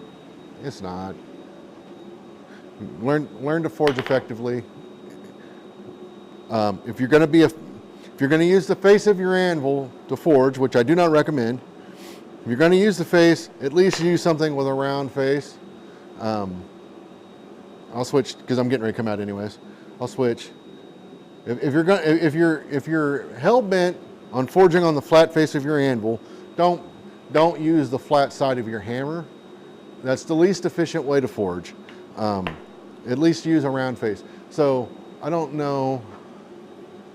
Oh, right there.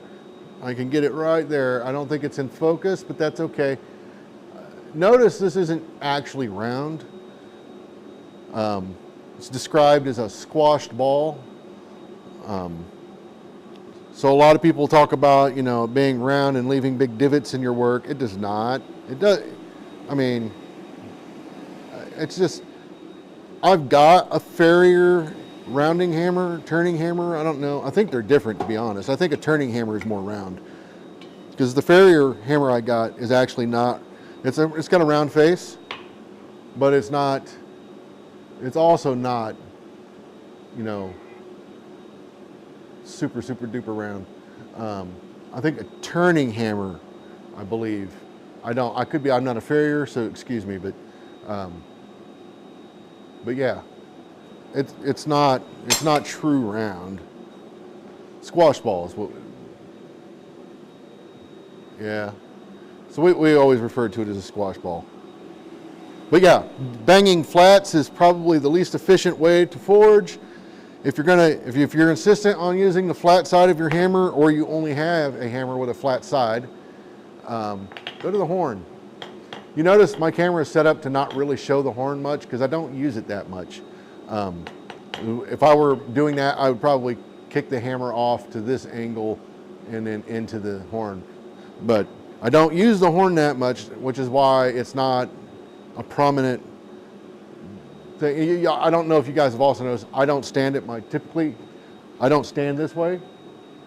I don't forge this direction.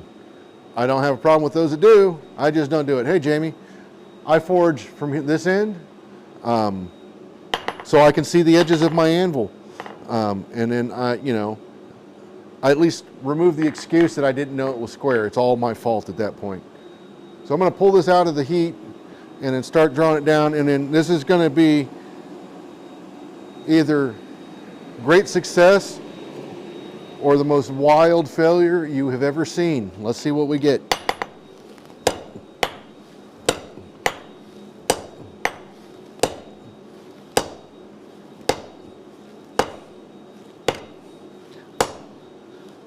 I want a pretty short taper on this.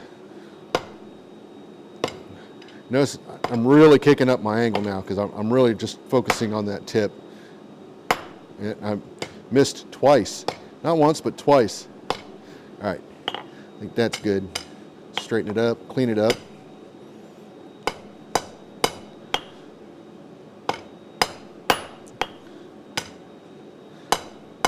More worried about my hammer taking dings than the anvil. H13 anvil. All right, that tip is probably a little sharper than it needed to be. That's okay. This is an experiment.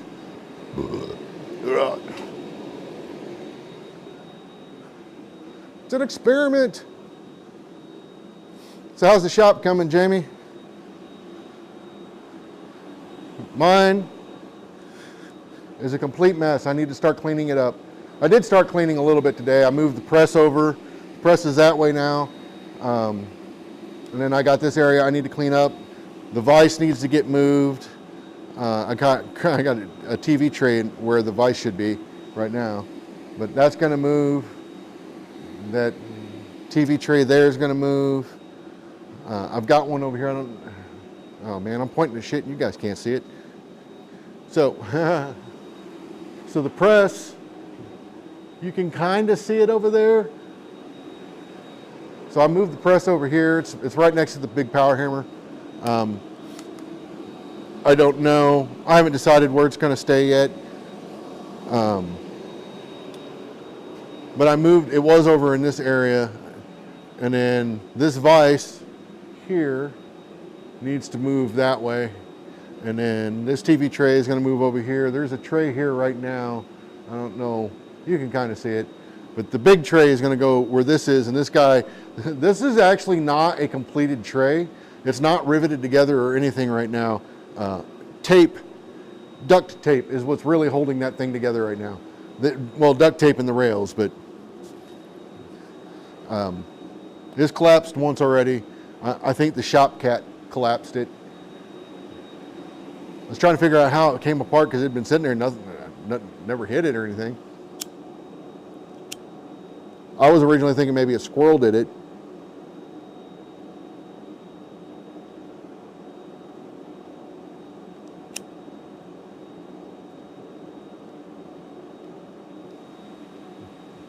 Paul was like, a squirrel? I don't think a squirrel did that. I was like, I don't know, dude. I got some pretty damn fat squirrels. Insulated squirrels. I got some pretty insulated squirrels.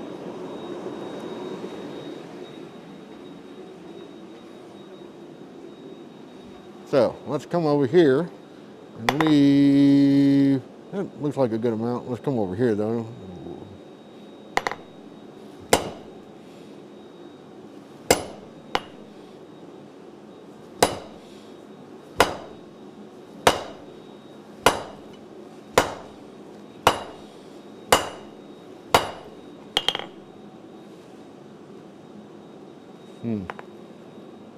Looks like that moved on me.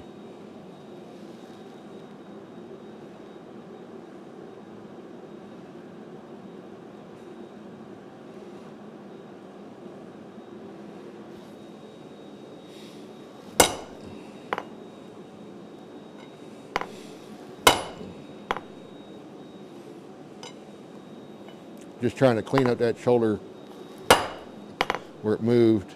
There we go.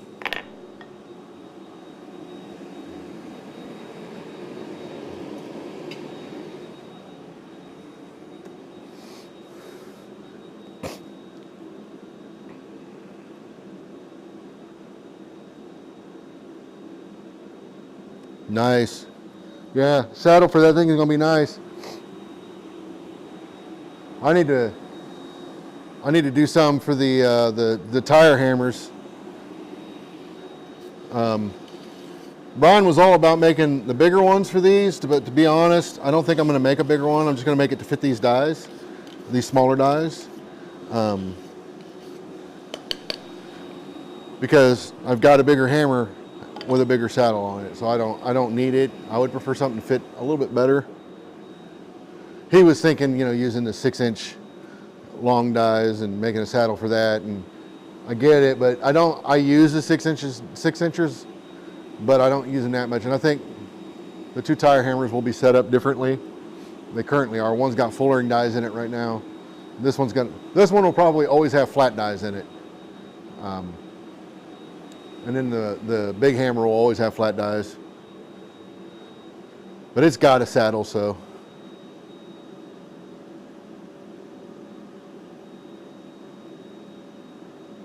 Nice.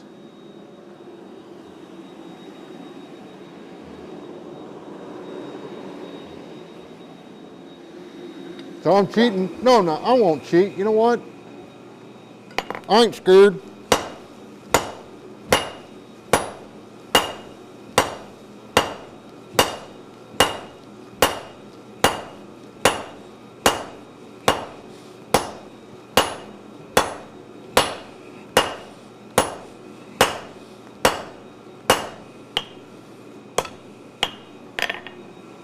I ain't scared.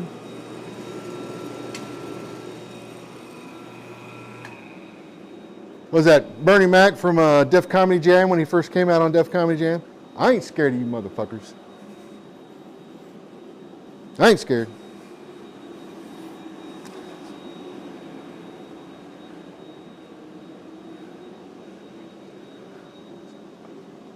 $10 o'clock already. All right. Yeah, the coal forge, man, that'll be nice.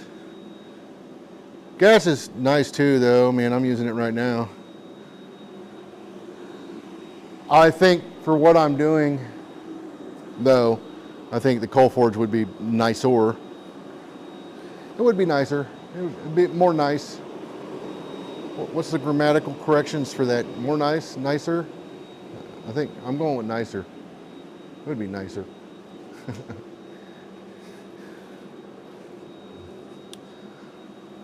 But yeah, I got this streaming thing.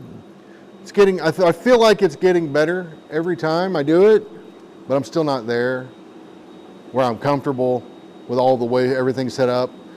And then adding a third camera, that'll be fun. But what I'm trying to do is get in the habit of switching to the anvil before I pull the piece out. All right, where my forging starts and stops, I will keep my shoulders up. Right there.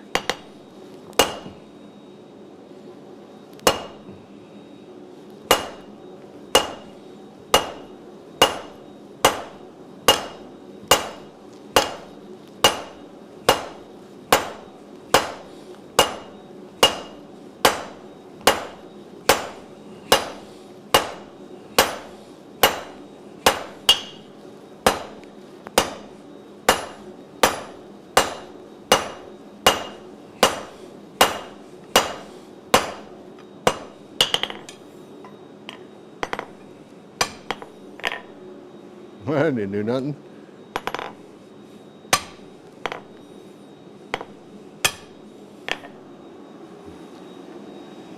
All right. Oh yeah. I'm going to take it to the power hammer next. So I'll leave it on this view. Though you can't really see anything, I do apologize for that.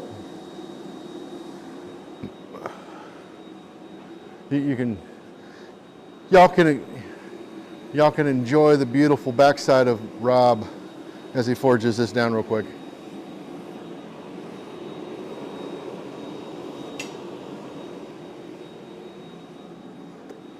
I mean, technically, for what I'm about to do, I don't need to do this, but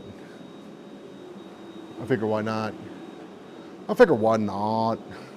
gonna check out this. What's this do? This shows me that there is 3 people on Facebook watching. I don't know how accurate that is, but we shall see. All right, so Joe, if you're still about, there's the smaller one. Do I have a bigger fuller right here? I don't know. No, shorter, but not bigger.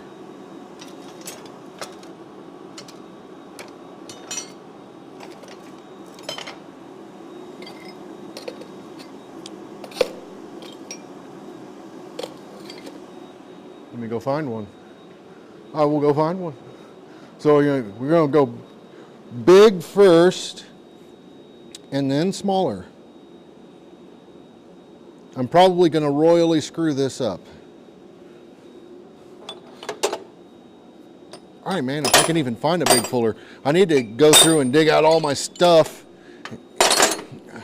I'm so bad. I got everything in like random buckets everywhere. No, that's small. That's a curved chisel. No. Oh, wait, no, that's a chisel. I have more chisels than I know what to do with right now. What is this? Slot punch, I think. Oh, no, that's a... Man, I don't know if that's much bigger though. Actually, I don't think it is. I'll put it over here though. I do like having a straight fuller for certain things.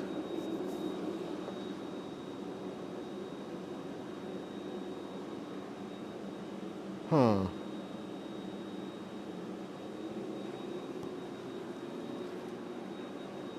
Let me check.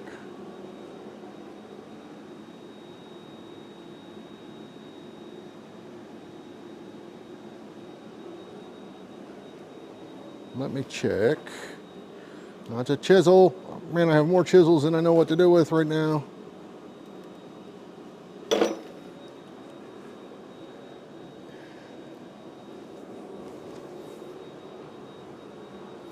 Let me look over here on the table. I think it's probably in my truck right now.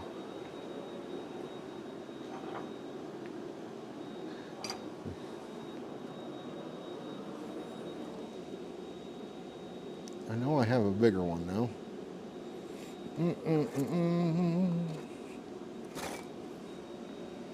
What's this? No, that is not. That is not it. Good. Let me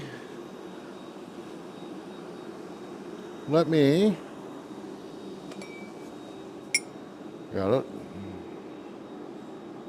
I mean, this one's bigger, but it's not much bigger. Not like dramatic or anything. Let me do the one side with the ferrum fuller, and let's see where we go. I'm gonna continue drawing this out on the hammer though.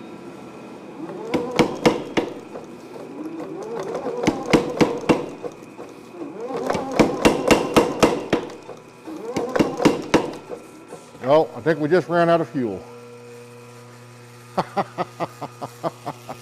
You see that? All right. Let me deal with that.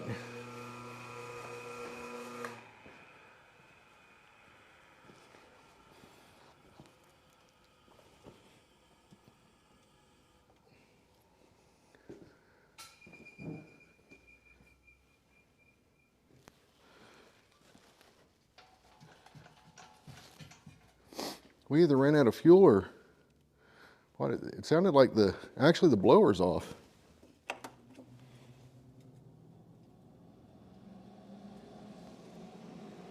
That's interesting.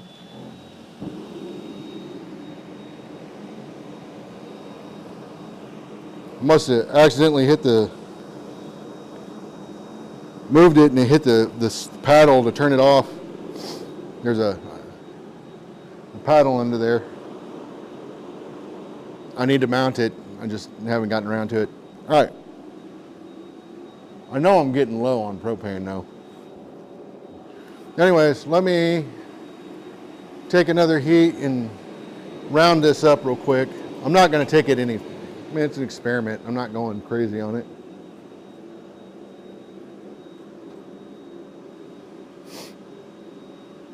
But I figure I should have enough propane to get me through the night.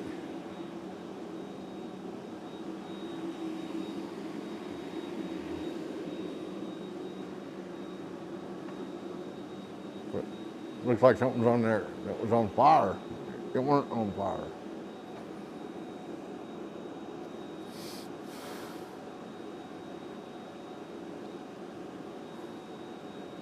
And I'm going to check this other piece to see how hot it still might be. It should be cool by now, but I don't know. It's still pretty warm. If I had a bucket, I would have no qualms with quenching that. I can hold it at least. So that's where that landed. I'm not overly thrilled with that, but I mean, it's fine. It's fine. Everything's fine. It'll be fine. Yeah. So now I got to do that on the other side. So while this one's heating up in there, I will put this back in the fire and do a better job on this one. I'll make it a point to put that leaf in the corner so it's not as easily seen.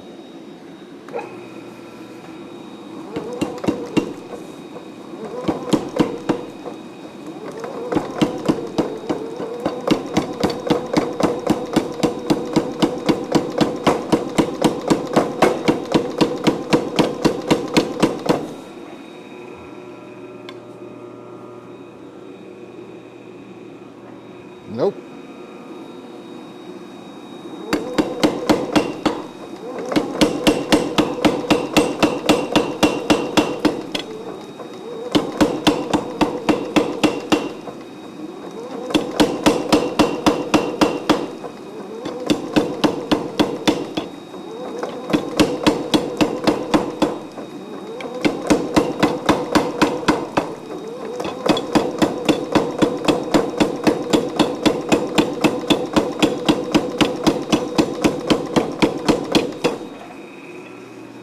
There we go.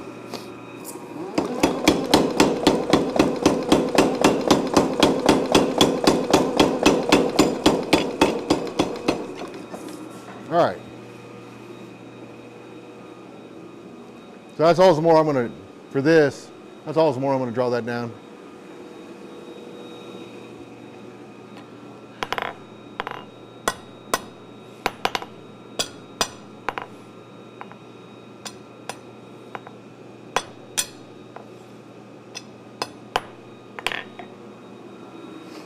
All right.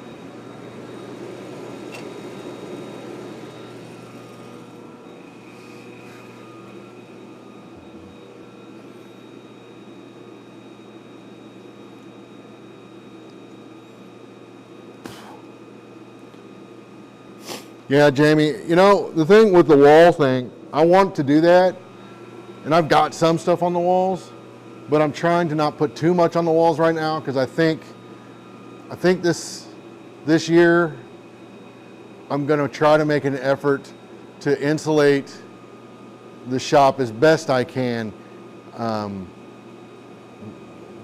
We'll see. So I don't want to put a bunch of stuff on I have to take down. But I would love to get the shop insulated to some degree.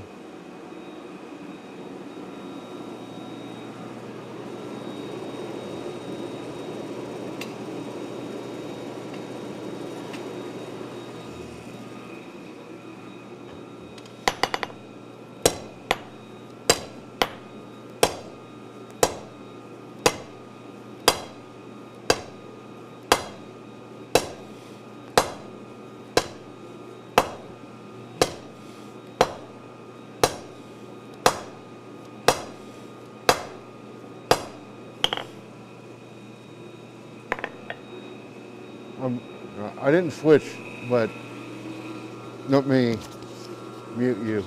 I gotta grind this.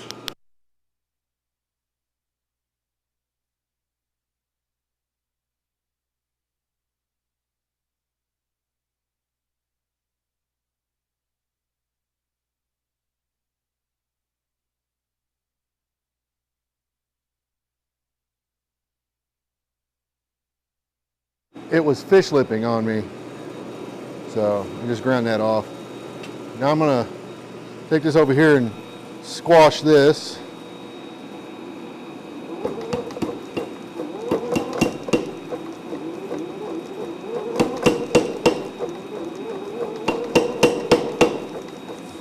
I think that's all some more I'm gonna squash it. I'm gonna leave it pretty thick.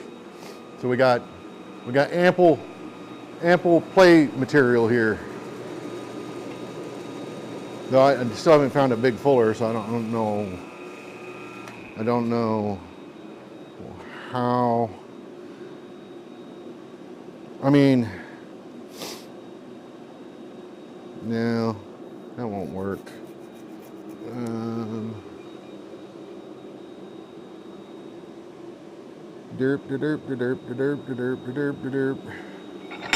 Welcome to Rob's shop, where he doesn't know where anything is.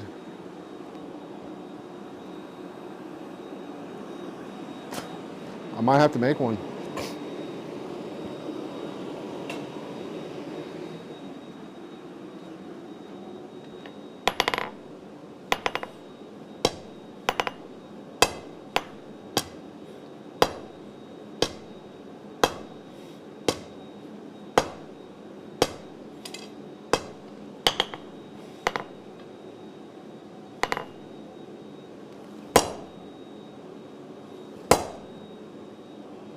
Mm-hmm.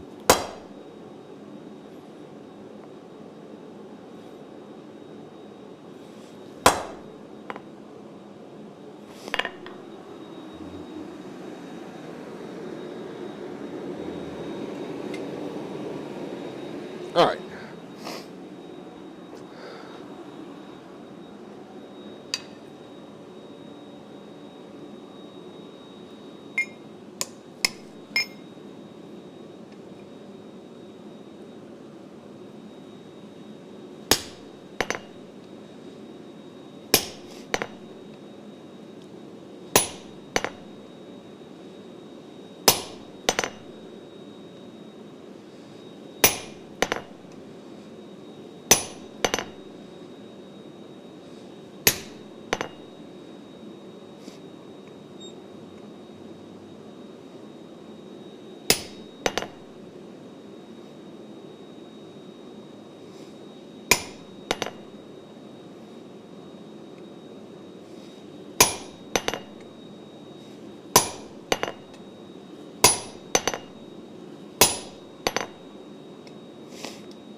You couldn't see none of that.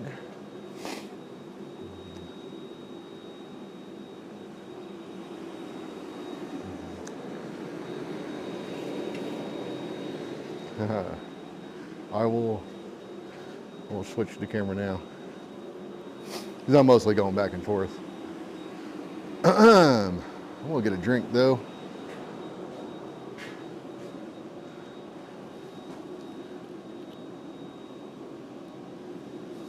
Ah, tasty.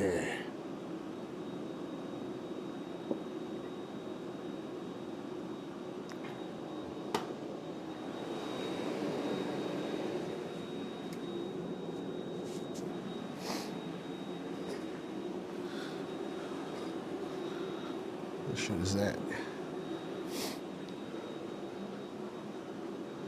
Yeah, I don't know, I wanna do something though. It kills me to not be able to come out here because it's too cold for my pansy butt.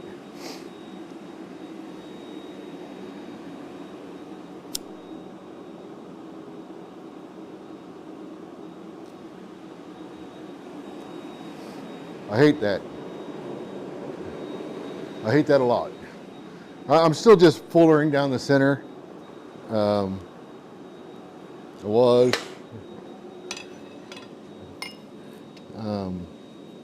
Not quite as centered as I'd like it to be, but it's an experiment.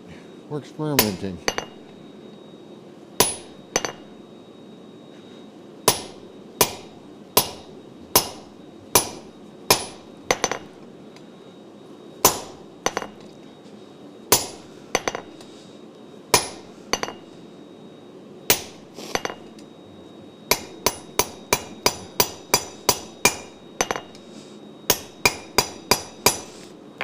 I don't know. I mean, it's not centered at all, but I think that's, you know what I could do is just grind that tip off real quick, but I'm not going to. It's an experiment.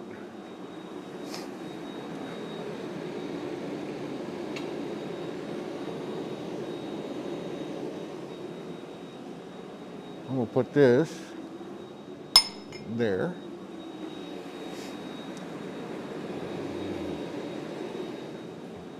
I'm gonna start this right here. Oh, dang, where's that mark?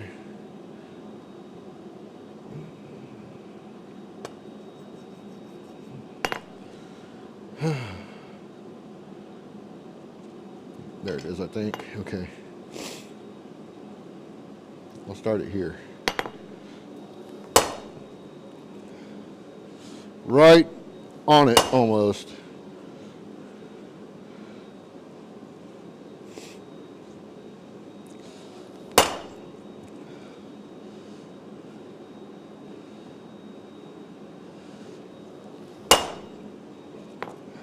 Okay. I should be able to find that. Yeah, I'm about 3/8 of an inch off of that mark I'd put on there earlier. All right, let's see. I think this is deep enough. Let's play with the ferrum puller.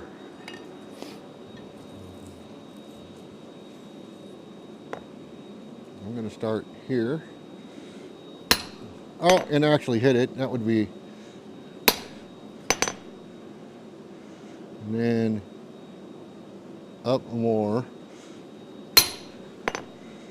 and then up a bit more.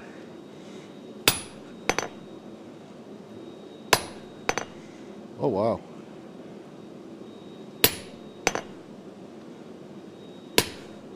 Oh wow. That thing ain't playing around.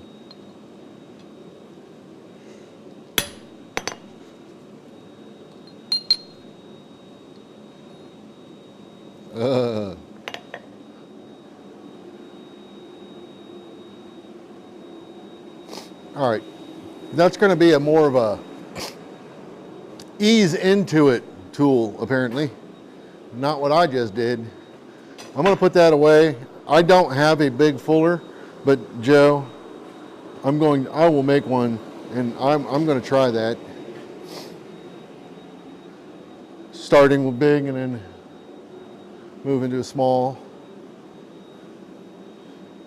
Virgil Vyers, Black Beauty Forge, and Ironworks. Sometimes that's just putting your own character into it.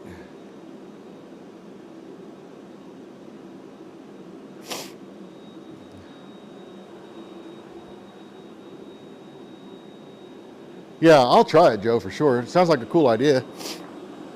I mean, I don't think I've ever even considered doing that, so it's something I will definitely try.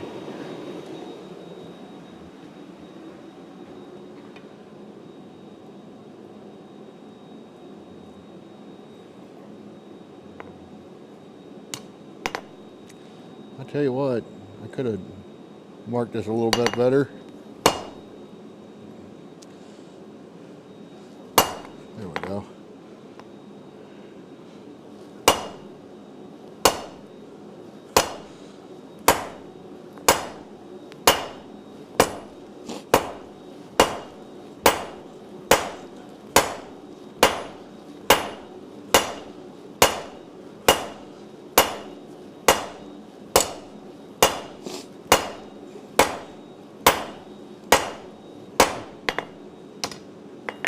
All right, there we go.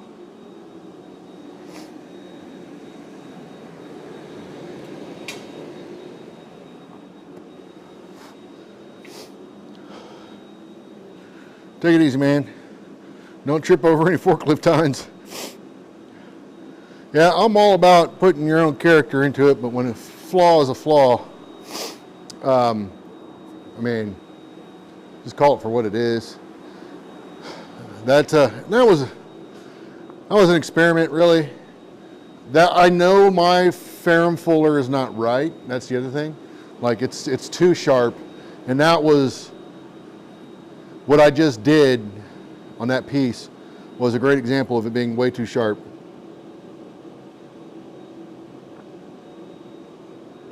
And believe it or not, it used to be sharper.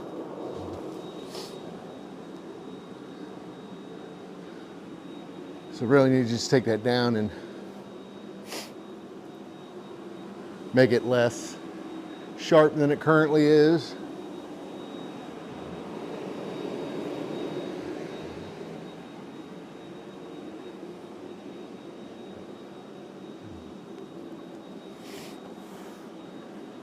I'll switch back here in a second. It's just always weird to be talking to my, for you guys to be looking at my knees when I'm talking, when you'd rather see all of this sweetness, right? You'll see I come over to this side quite a bit. It's because I'm reading the chat when I do that. I don't have a way to read it up there. I wish I did. Currently do not. Or even, at the camera. The chat at the camera, when I'm talking to the chat, I think would be the most ideal, because it's right there and I'm talking to you versus like at you. That just seems odd to me. I know it's a thing, but it's whatever.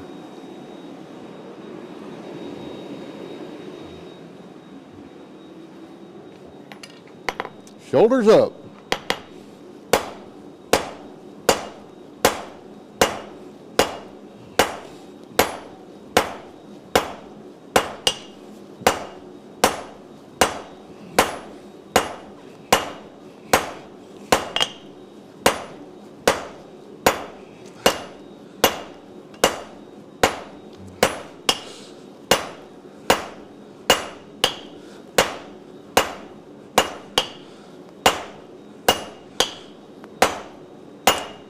There we go. That ain't too shabby.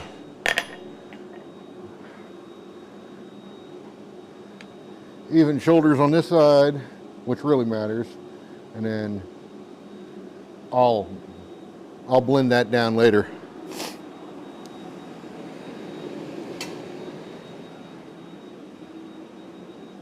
And I'll probably,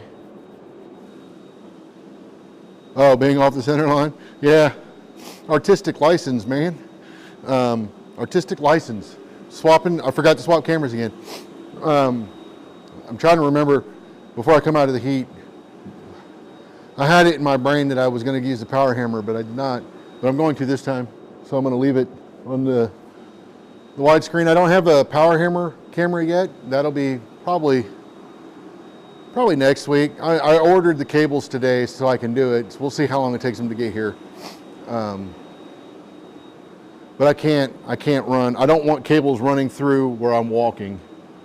But yeah, I'm all about, I call that artistic license.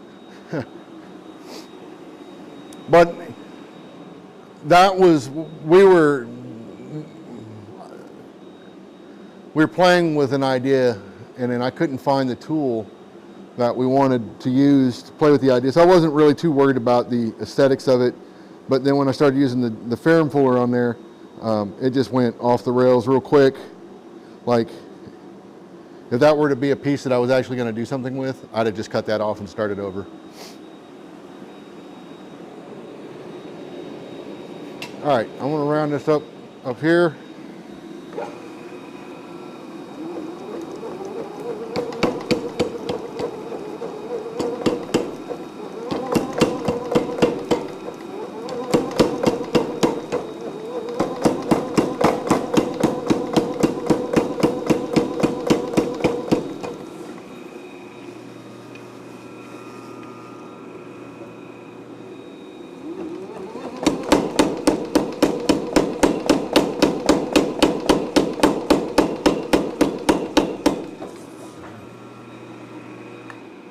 And that's all the more round it needs to be. I'll probably take that down a little further just to put a taper on it like this side, but not much more than that.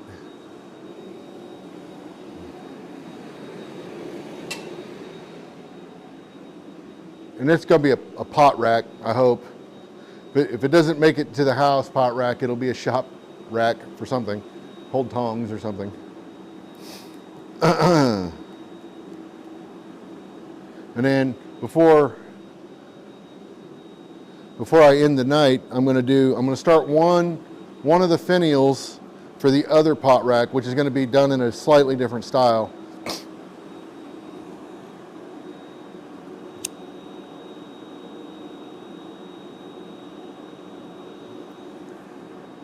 And that'll be like a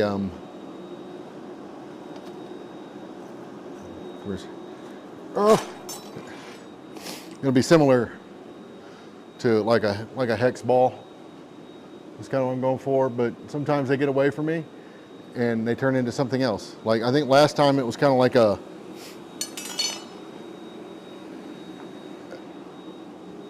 won't say a mushroom, but it was a cone, inverted cone. Yeah, I mean, it came out cool, but my intent was to do a hex ball at the end.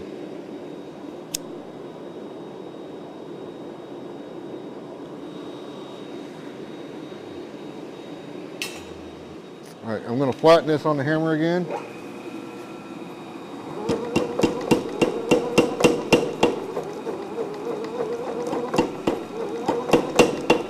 That's it. And then I'll do everything else by hand at this point. So I just use I like to do the power hammer because it makes everything nice and the same thickness that I'm looking for. Yeah, you can do it by hand, but when you got a power hammer, why would you? This ain't the John Switzer show, y'all.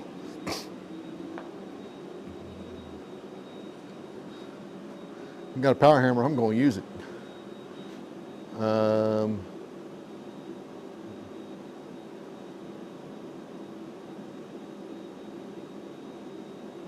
Yeah, he always cracks me up. He's got a power hammer, he never uses the damn thing.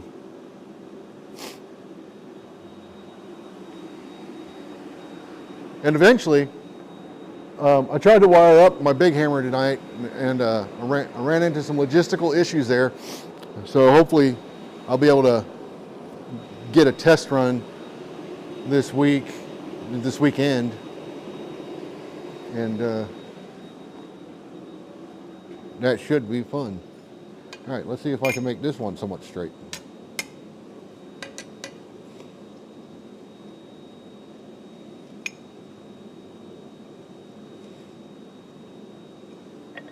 You know what? Hey, Ed.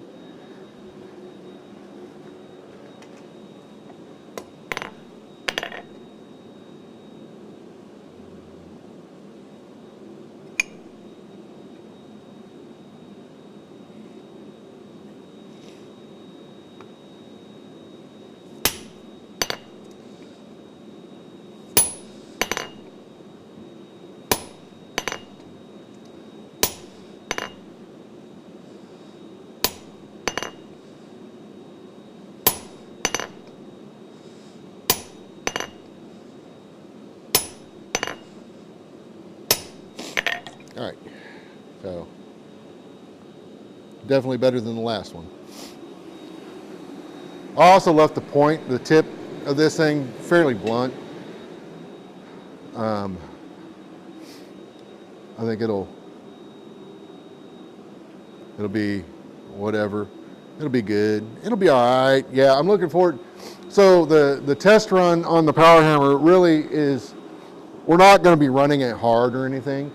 I just want to get a feel for the things that need to be worked on, because we know that there's some things that need to be worked on. I've got a new motor for it that we're going to put on, but I'm pretty sure that the pillow blocks that are on the hammer now need to be replaced in order to accommodate that motor. And then that one, that's the other thing, is the power hammer is going to be wired for three-phase, probably three-phase 480.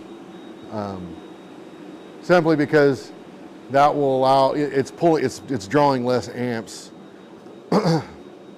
which in my setup is a good thing. And I got a transformer that will let me do that. So that is the goal. And I've already got two other machines in the shop that are 480 three-phase. and they'll all be running off the same transformer. That transformer is probably big enough to handle all three, but the likelihood of me running the power hammer and 2 lathes at the same time are slim and none. I mean, if Paul were here or somebody else was here, I could see maybe, but usually if we're machining, we're machining. If we're forging, we're forging.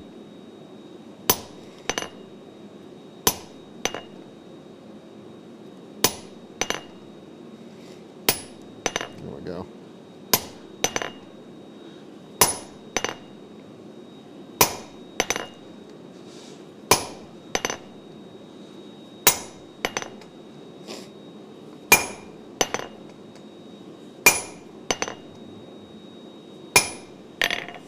A little deeper.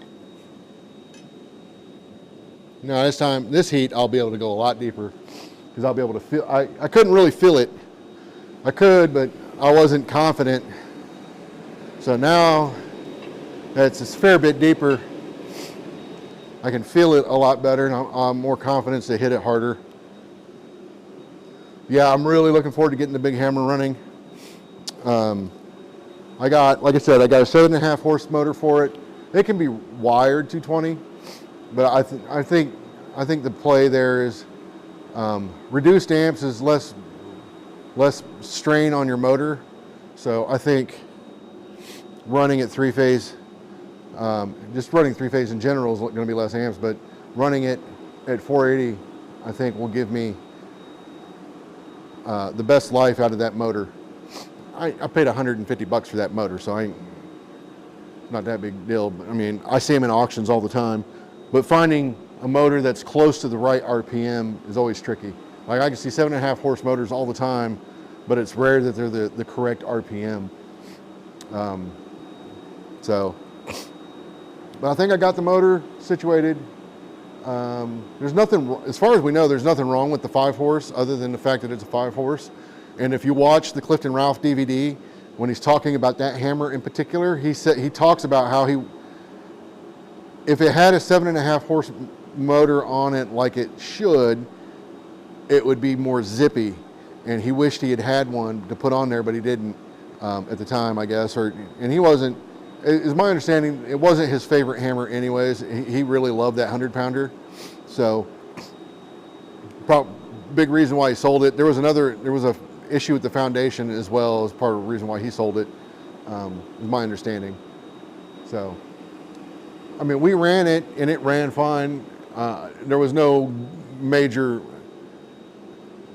issues with it running. There are issues with it that we saw that can become major issues, and we're going to try to resolve those before we start running it full time.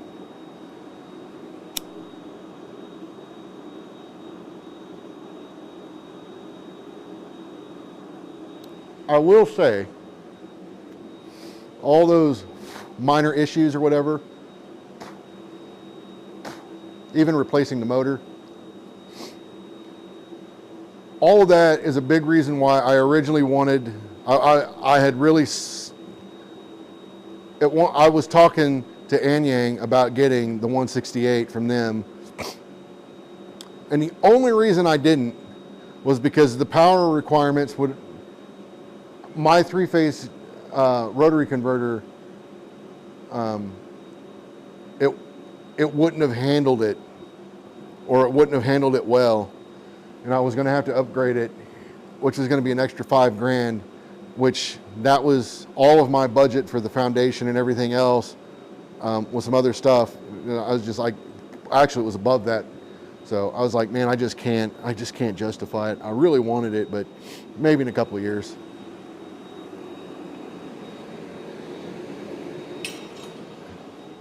Who knows? I might find something better. Oh yeah, much better.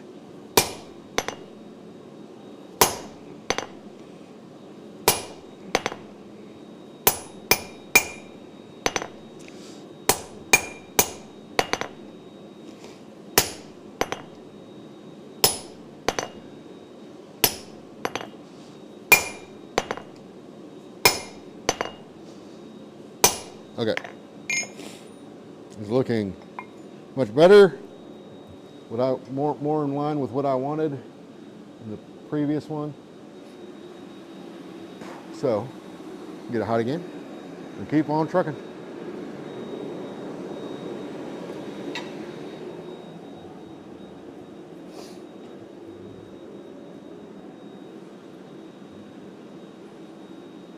Yeah, the forging history, to be honest, that was one of the reasons I held out on that for so long, was I was worried I was buying it for the wrong reasons. And so I struggled with that. I really wanted to make sure I wasn't buying it out of nostalgia's sake. And then once I at least convinced myself I was not, then I was on board again. But there was a good stretch of time there where I was like, man, am I trying to buy that for the sake of nostalgia, or do I really want that hammer? And then the Nazel became an option, but I could never get those dudes to call me back. So then I was like, okay, something's got to give. You know, I can't hold on to this money any longer than I am. I knew I couldn't. I know me enough. I would have had 12 more lathes in here. So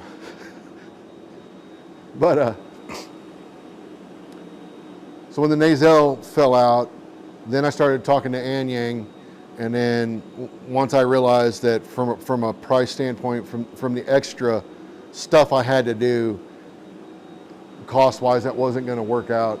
So I defaulted back. And here's the kicker, right? I'm glad I got the 250, but here's the kicker.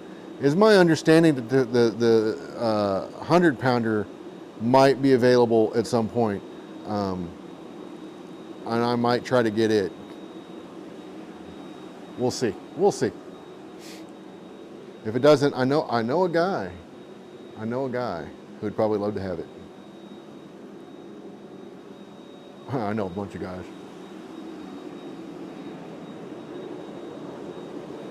All right, I want this a little deeper, but not much.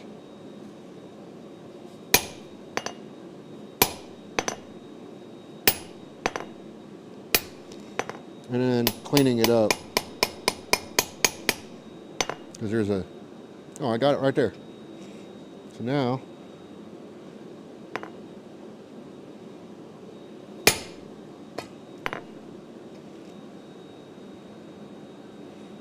I didn't switch the camera again.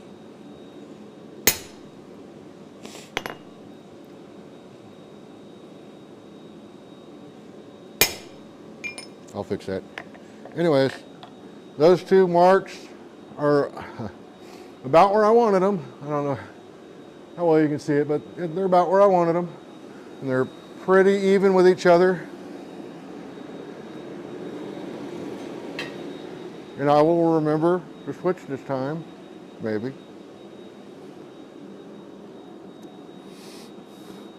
Yeah, keep the family together. I'll tell you, the honest truth though is, I don't know, I don't want to say never, but unless a big Nazel comes up and I can swing it, I don't think I'm going to get anything bigger than the 250. I think a 250 is nice. That one is going to hopefully do all the things I need it to do. And if I get another power hammer, I'd like to get a self-contained. And if I do that, one of these has got to go. Because I got to, you know, I can't have a shop full of power hammers. I mean, I guess I could, but I just won't need them. So if it does have to go, I know a place. I know a place. It would look good in that building.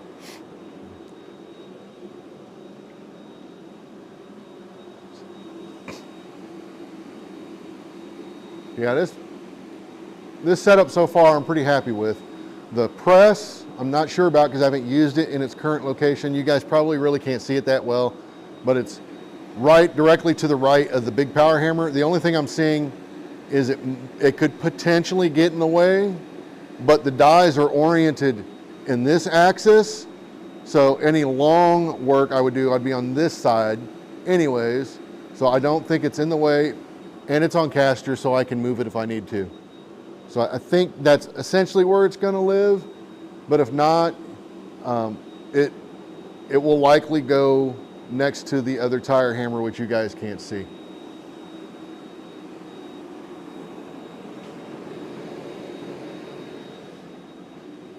And I'll try to remember to do that. I should have done that before I came out, but that's okay. That's okay. All right, so I got that one there. I want this one spaced out a bit more.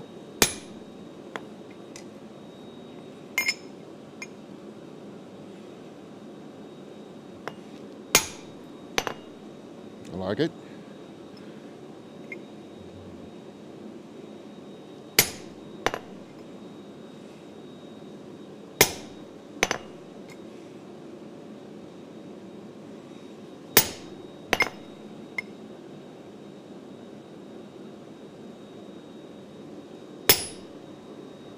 There we go.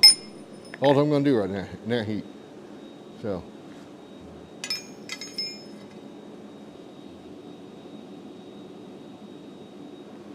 So far, I'm pretty happy with that.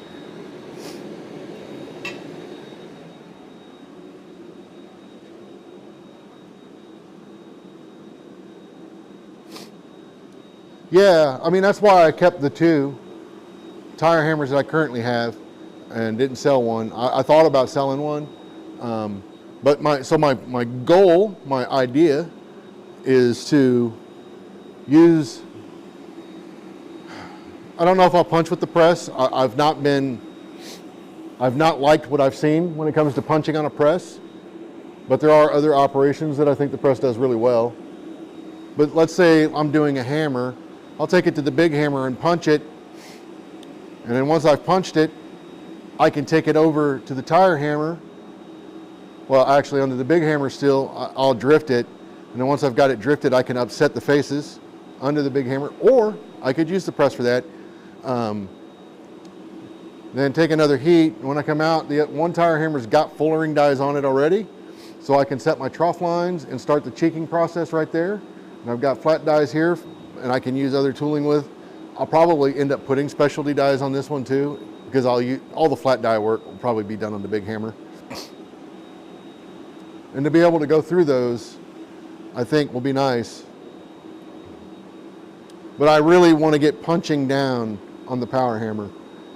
Like I said, you can do it under a press, but of what I've seen, I've not been impressed with it just seems like it's more work under a press to get a good eye than it does on a power hammer. And there's things that you can't do with it, like if you can fudge it a little bit on the power hammer, you can't really get away with that under a press.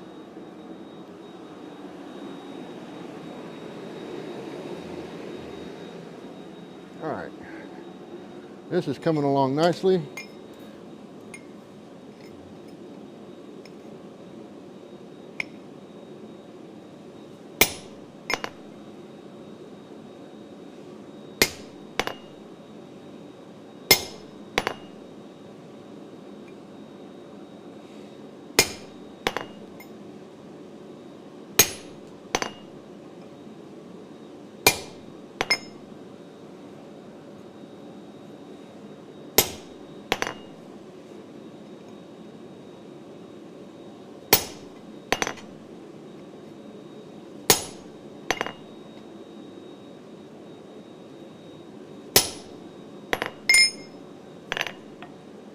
Oh yeah, plenty of meat. Oh, I forgot to switch again. So far, so good. So what? I might have to do some filing on that point. We'll see. I left it kind of blunt because the last one, it got kind of burnt up a little bit. So it's probably going to take, and it's really sharp. And this is going to be a pot rack, I hope.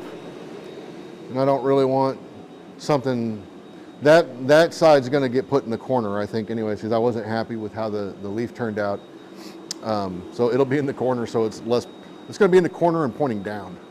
The other one is gonna come up. So the idea is they're gonna get bent, very light bend, and then they will, you know, in opposite directions. And then the mounts, or actually the leaves themselves, are what's gonna get screwed to the wall. I'm gonna put that cigar over there. I don't need it anymore.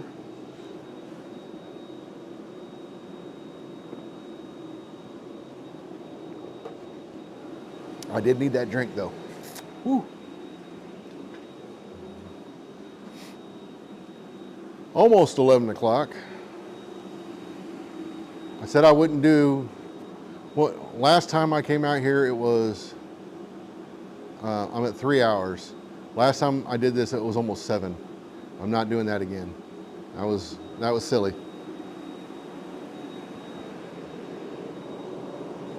Very, very silly. I think Ed was there that night. I think it was all Ed's fault. Keep me up all night. I don't think that's true at all. He was there that night though.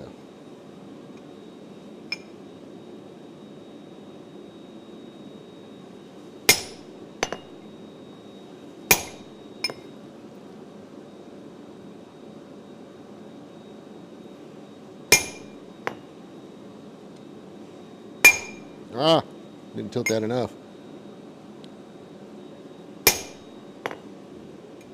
That's what I like about the curved ones though, is I can tilt it out and get in there. And then I like to turn them. That's been my thing lately.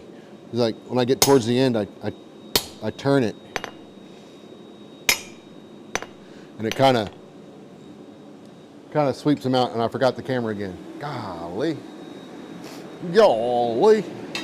Good thing these heat up pretty quick. I'm gonna just switch it now before I forget yet again.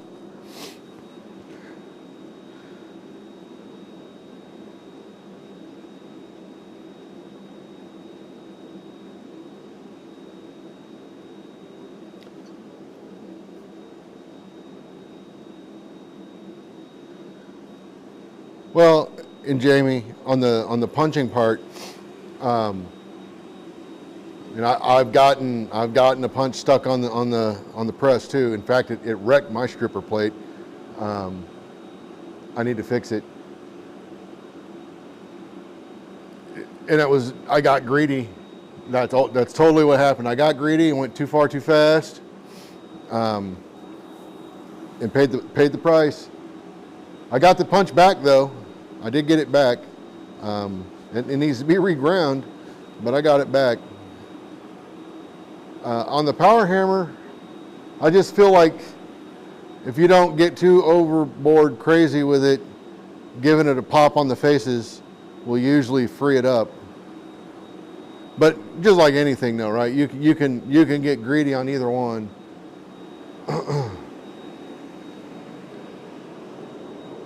I think it's very easy to do, getting greedy and then getting yourself into a pickle.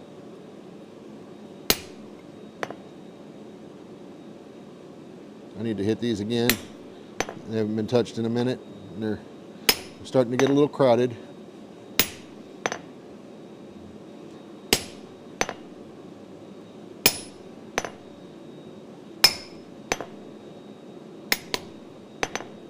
Yeah, that did not quite go as planned, but that's okay. Artistic license. It's still pretty decent.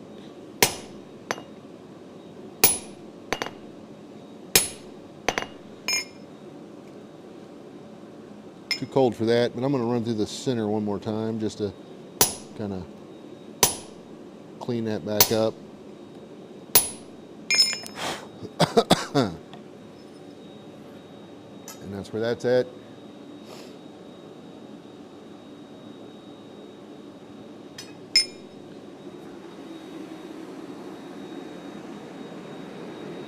I'm digging it. I'm digging it.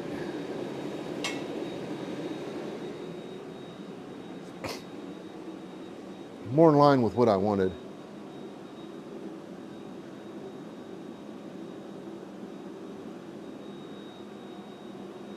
the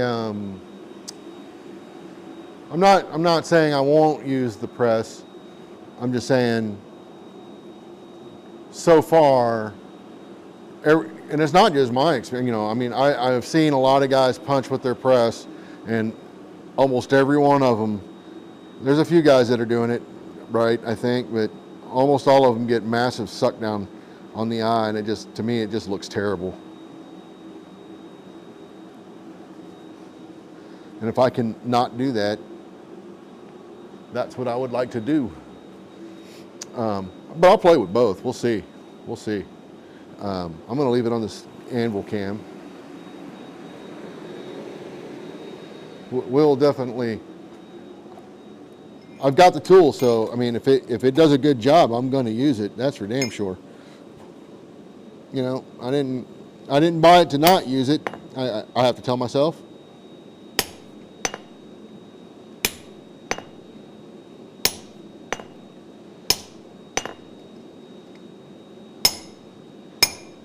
All right, I don't think I'm going to take those any further.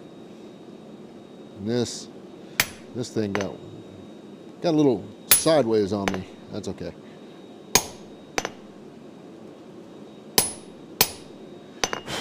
Really just trying to clean this up now.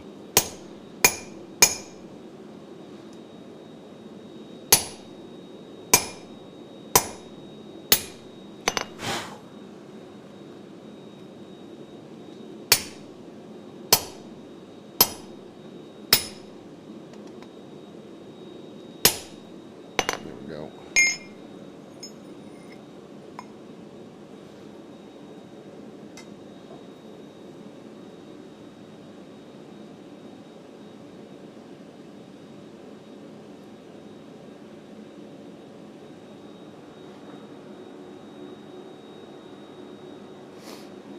So, as far as the leaf end goes, I think that's done.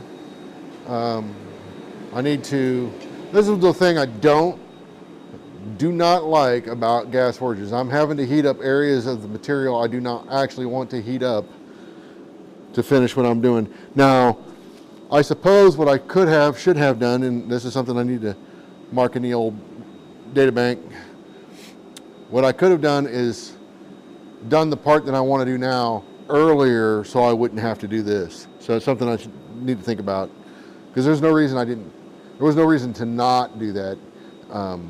It's just the operations I'm used to.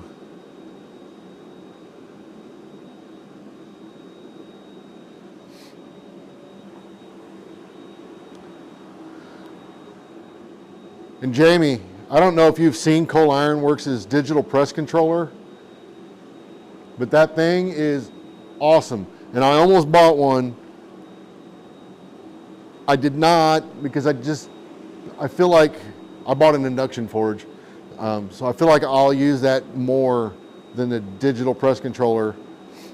But that thing might be on my hit list for next year. It's pretty sweet. You can set, yeah, everybody's like, oh, you can use kiss blocks. Well, I mean, yes, you can, but it's a lot easier to not have to hold a 5-pound kiss block on your press when you're trying to get a certain height, versus being able to just punch in a couple of numbers and go. And that, I haven't played with it yet. I'd like to. I'm waiting for them. They've got some new punches coming out. I think you'll like them. They got a little feedback from Andrew Larson. I saw one in the first batch get tested by Andrew, and yeah, I think you're going to dig them. I don't know when they're going to be out though, but they've got a punch mode on the digital press controller, and it goes dun, dun, dun, dun, dun, dun, dun, dun. I mean, it just takes small bites as it goes, real quick small bites, and it's pretty cool. And I'm sure you can adjust how much of that it does. You know, I was about to hand do that. There's no reason for none of that kind of nonsense. Ain't nobody got time for that.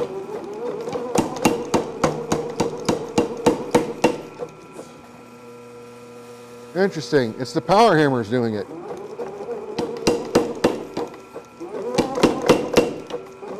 don't know if it's not tripping a breaker.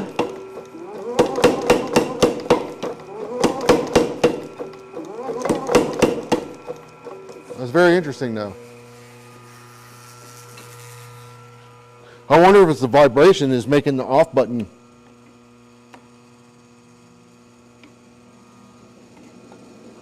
Let's set it up. I wonder if the vibrations from the hammer is tripping it.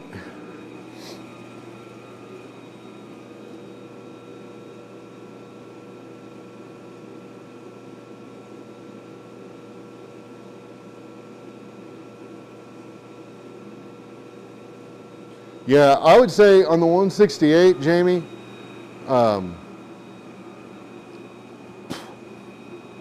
word of caution, I wouldn't start anybody out with that hammer.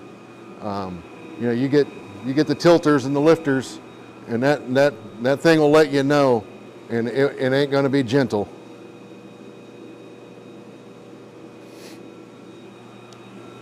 Kurt has asked me nicely, and I'm all for it, but Kurt has asked me to not run the hammer very hard or do anything crazy until he's had a chance to come out here and go over safety and use of a hammer that size, you know, with him for a day or two.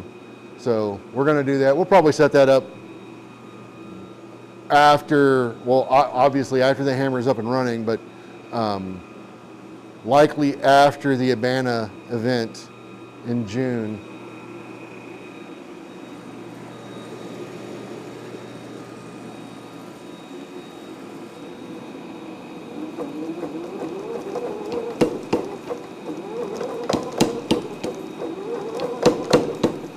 All right, I'm not gonna do too much more with that. I'm afraid I'm gonna take it too far. So I'm just gonna do this I'm gonna sneak up on it by hand.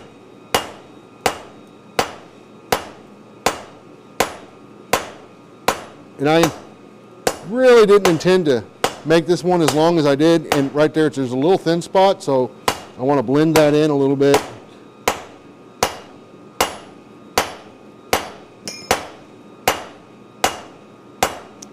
And add some texture to it.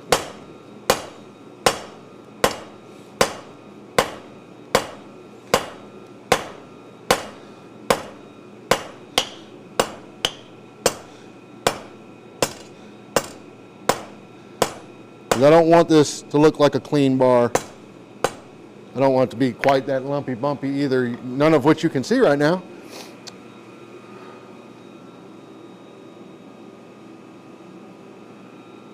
So Kurt is doing a power hammer class with Cole Iron Works. I don't know if they've got a date yet. So there is an official class coming, but as far as the safety thing, it's more of a safety thing. We're not going over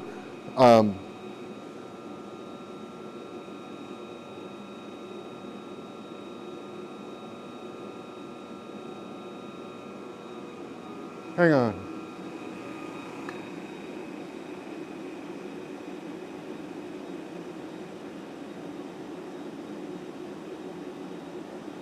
We've had coyotes around, and I was hearing something out there.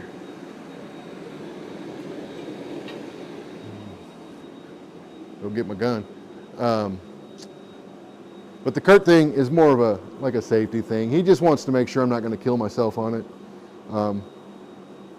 Without having been told. Now, I still might kill myself on it after being told, but at least then his conscience is clear.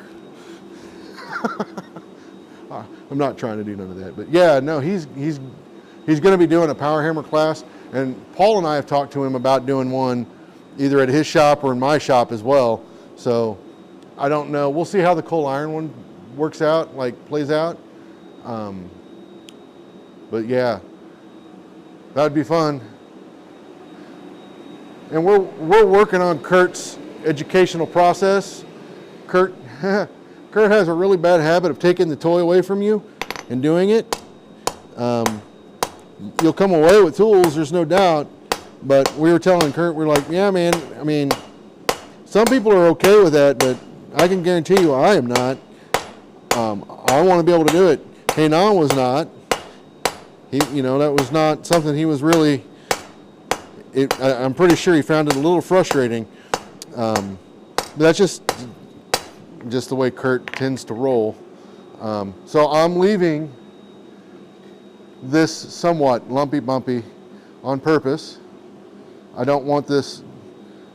I have a textured, I have a half of a texturing die, and I would like to use it on this, but we'll see. I don't think it's going to make it to this bar. But now I need to figure out the bends on this. And I know you guys can't see a lot of what I'm about to do.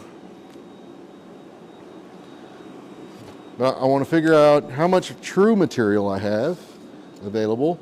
And hopefully I didn't screw the pooch too hard. I did not. It's 21 and a half. So I missed the mark a little bit there. Should have been, I didn't cut enough is what it really boils down to. But that's fine. I didn't want both. So just for those that are wondering, the pot rack for the inside of the cabin, and they're going to be stacked. I didn't want them the same length completely. I wanted the one on the bottom to be slightly shorter. Not quite that short, but I'll make it work. And then this one, I'm going to, I don't know. Let me show both sides of this. So this end is what bugs me about this particular leaf. I know it's hard to see in this lighting. And then here's the one I just did. And I'm probably going to work on that a little bit, but I didn't want that too sharp. And then the bar, I want to put a bend. I don't want this sticking out more than about an inch off the wall. I just wanted enough to hold a hook and for the pots to hang there. So this will get us light bend, and then another bend for the 1 inch. So I'll have to figure that out. I'm not doing that tonight. I want to create like a jig for that, which won't be hard, but that way they're relatively the same. That bar is plenty hot right now, so I'm gonna go set it down. And then I said I was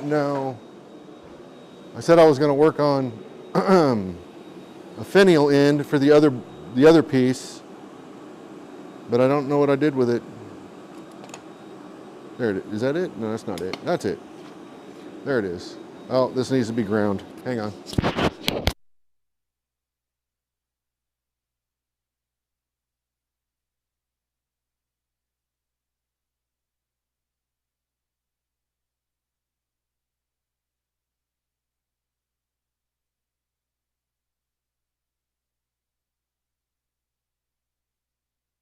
So this bar, I want to put the hex ball, provided I don't screw it up on there, and then on the same on both ends. But I can only do one end right now, and then I got to do the brackets, put them on, then I can do the other one. Because once I put that ball on there, it's going to trap this. The brackets will be trapped on it. So this is the end I'm going to start with. That's interesting on the Apollo forge. That's not a feature of the Apollo, by the way. When the hammer shut the air off, that was a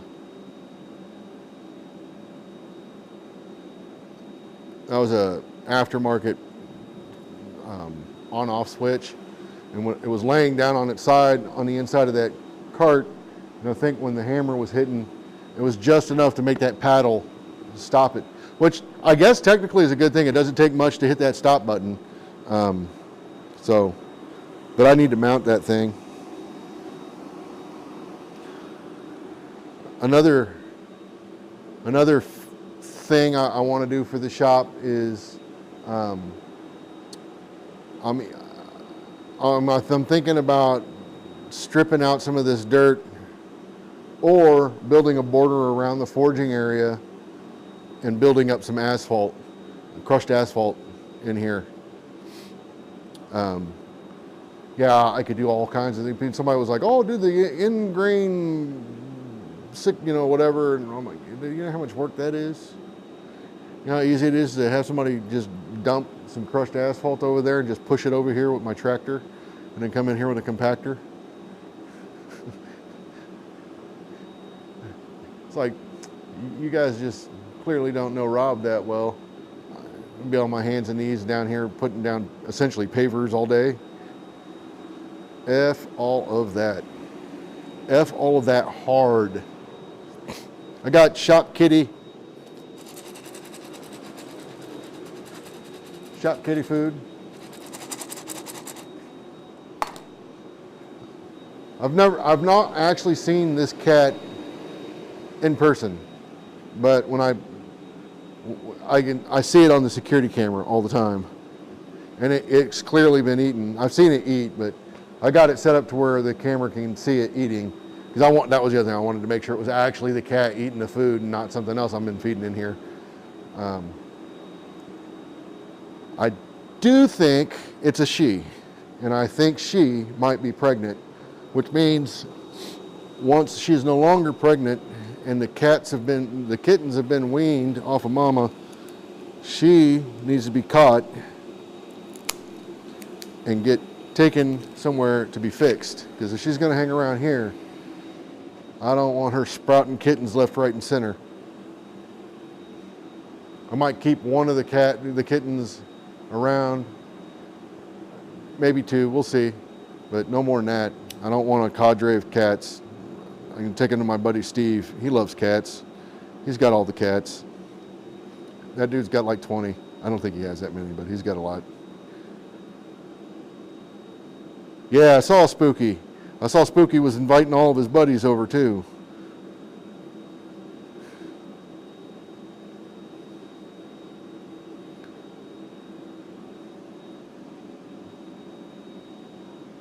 I got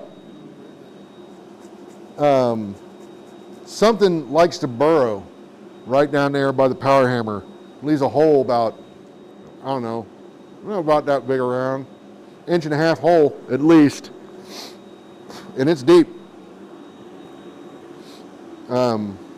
So I just filled it back up the other day with some clinker and coal dust. Hasn't dug it back out yet. We'll see. If it was down there, I dumped about 3 gallons of water down in there too, to try to see if it was in there to chase it out. So I don't know. I'm sure it'll be back. We found one little, it was like a little gopher or whatever.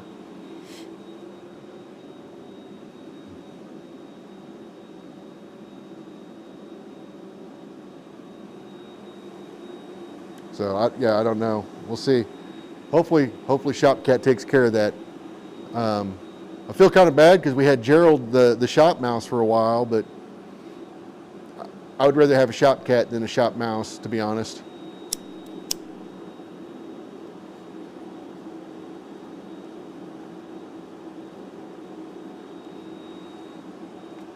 But we actually saw Gerald.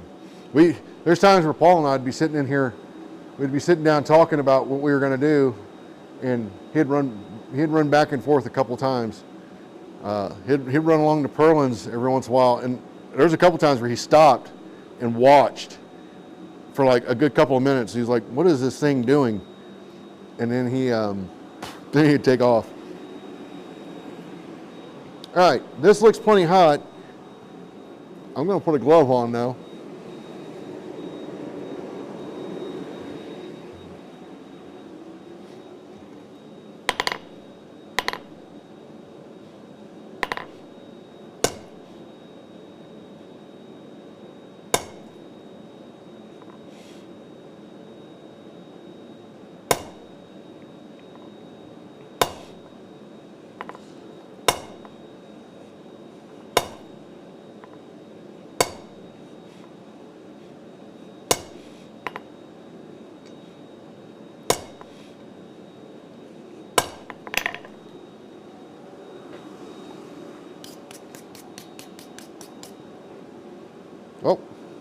I thought I got all the way around. I did not. Oh.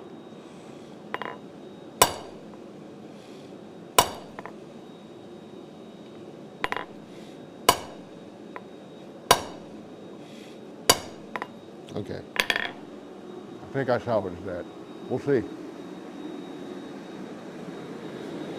You know what's funny?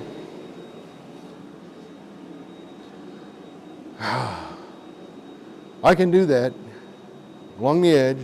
Take it easy, man.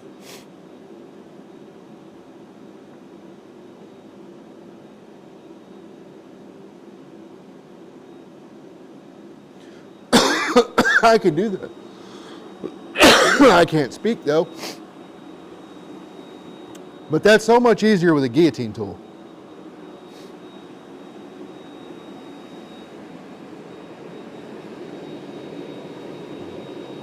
And I'm off a little bit.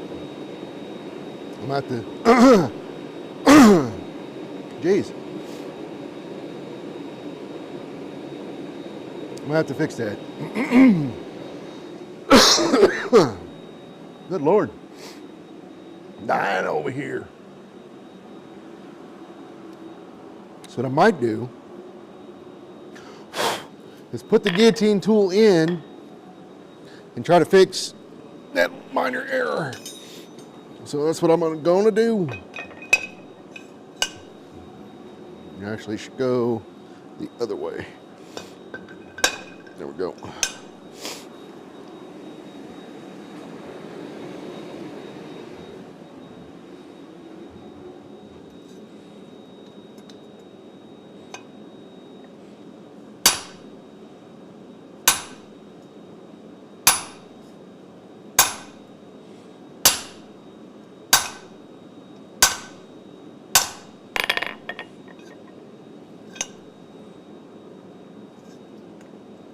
Yeah, that looks a lot better.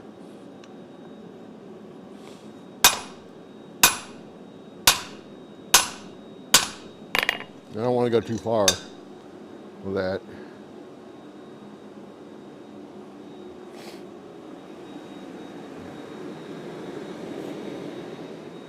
I know, it's cheating. I know. Brian once told me, using this thing will retard me. My response to Brian was, I'm already a retard, so works out.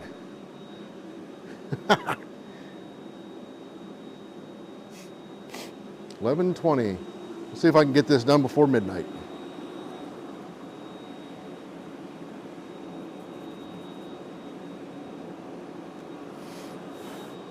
Mike, I didn't make it to Kurt's last week, so I'm gonna try and. That's a struggle for me because it's an hour away, and I like going out there, but I mean, in the wintertime, good foraging days are hard to come by. So it's like when the weather's not good, I'm actually more inclined to go to Kurt's because I don't want to be in my shop. But when the weather's nice, I'm like, man, I don't know.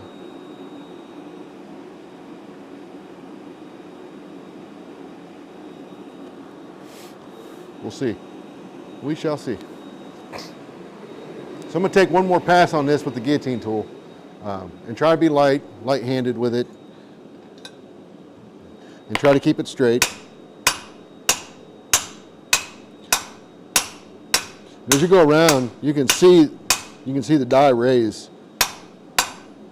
So if you pay attention to that, it'll let you know that you're pretty even all the way around. And just like anything else, if you hold straight, forge straight, stay straight. So you notice I don't have a lot of bend here. It's because I wasn't, that forged out good. And I don't know, jeez, you guys can't. If there's anybody even watching, let me check. Says there's 1 on Twitch, 2 on Facebook, 3 on the YouTubes. Nobody's really saying anything now, so. But anyways, let me drop this over here. I don't know how well this is going to show up, but pretty even all the way around, which is what I wanted. I got a pretty decent defined shoulder. So I might take that a little bit more. Let me take one more heat on that. And then I will start working on it. All right on, Shane. But yeah, you can do what I just did with the guillotine tool. You can do that. I started this on the edge of the anvil. It's easy to screw it up, but you can do it. It's good practice to roll that on the edge. You know, it can be done. Almost all the other ones I've done in the past have been that way. But if you got a guillotine tool, that makes the job. I'm just using a set of butchers, and I want the straight side on the ball side. And then, yeah, this makes it easy. And then if you lock it in when you hit it, and then you just roll, try not to push it forward or back, roll it, and then just hit it again. And then you want to create, it's just like forging, right? I mean, you want to create facets. So you're gonna go down, you're gonna hit one side, turn it 90, hit it, turn it 90, and just go all the way around. And then you take your diagonals off, and at that point you're just gonna roll it in here, and then you can watch this die. You guys can't see it on the thing, but the die will, as you're rolling the bar in there, the die will move up and down. So as it moves up, that's a high spot that you need to hit. So I'm just going to take one more pass, and I'm not going too far with this because it's going to neck down quite a bit more as I upset it. But with a well-defined shoulder, it's a lot less likely to slip out on me. Yeah, that looks pretty good. That looks pretty even. And then, like I said, you can put it in here and roll it and see the highs. And it's moved up a little bit, but nothing crazy. So I'm good with that. So I'm done with this.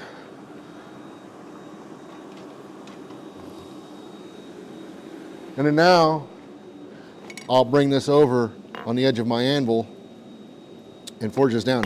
That, when you do that, you want this hot. If it is not hot, it will skip out on you, and it is no fun. I also highly recommend you wear a glove on the hand you're holding the material with. I'm wearing a Kevlar glove for this, and if you can get your sleeves over the glove, do that, because you're holding that down in a vertical position. You're holding that down in a vertical position, and scale will want to fall down in there, down your sleeve. So, but if you put it up over the glove a bit, even if it does go down, it's usually caught between the glove and your sleeve, and not a big deal. But yeah, you want this hot, and I prefer to use coal for this process, but if your forge gets hot enough, it's not a problem. But I see a lot of guys using gas forges.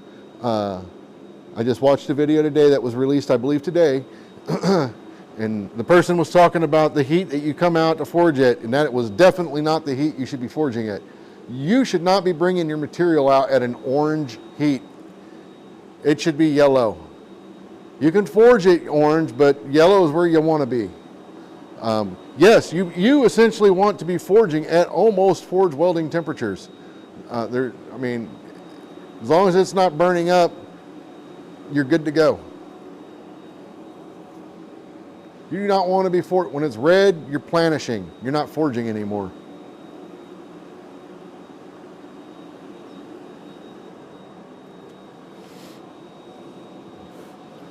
Ain't nothing wrong with planishing, but so this is probably going to look, this is right on the cusp of not hot enough in my opinion. So there's one. I'm going to turn that 180 degrees, and I'm going to and hit that again. Now I'm going to turn it 90.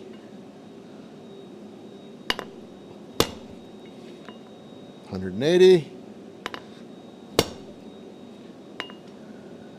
90, 180. Now it really didn't count as a hit. 90, 180.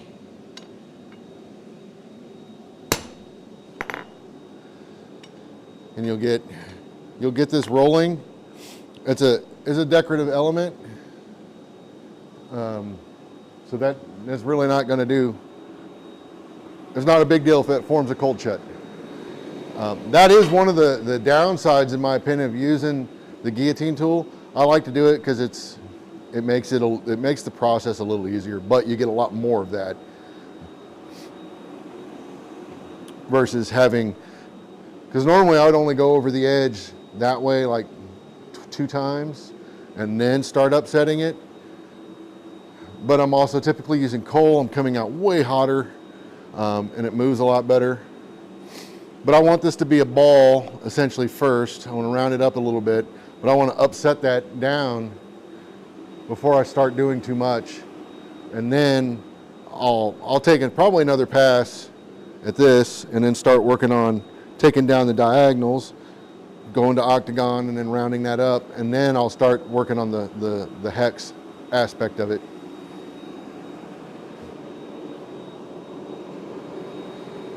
But again, you want this hot, really hot. Like you really want this hot. 11:30, do not disturb just kicked on. Bedtime mode just kicked on. I'm going to pause this for 30, but I've got an alarm clock that goes off at midnight to tell me it's midnight because sometimes I forget.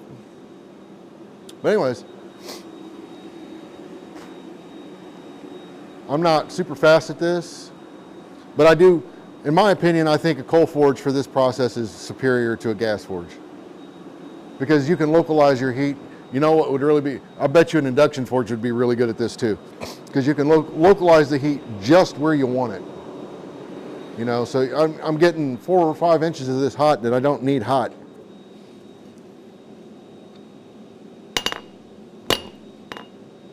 $180.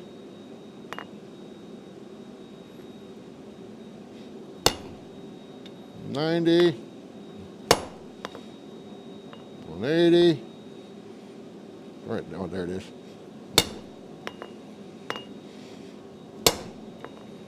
Now I'm just going to go all the way around.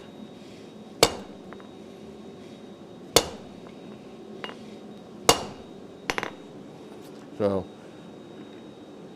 I can already tell I didn't give myself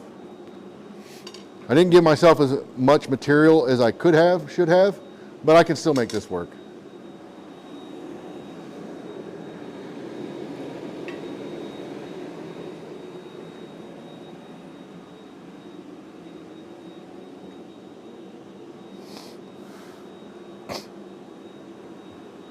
You can really make a big fat ball on the end of this if you've got the patience for it by upsetting a lot more material down. I usually go, I didn't on this one. I think it was because of my screw up, so I had to scooch up a little bit to fix it. But I usually try to shoot for like a cube and a half almost, not quite that much. But for me, I think that provides a lot of extra material there. So this is definitely not as hot as it could be, but now I'm going to take the diagonals.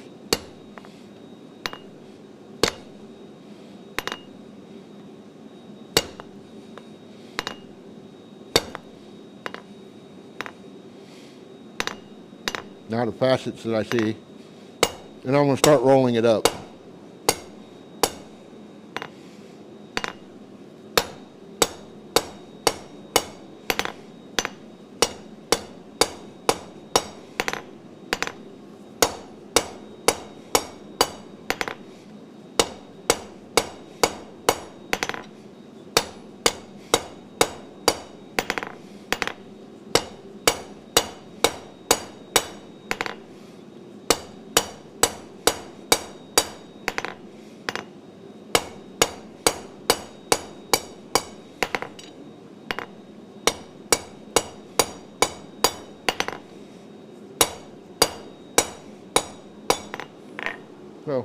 We're getting there.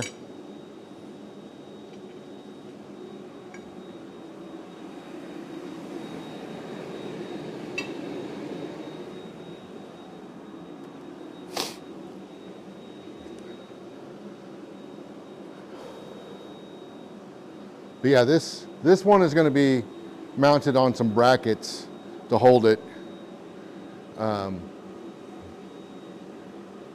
So I'd like that ball to be bigger than the parent stock, which it kind of is. We'll see.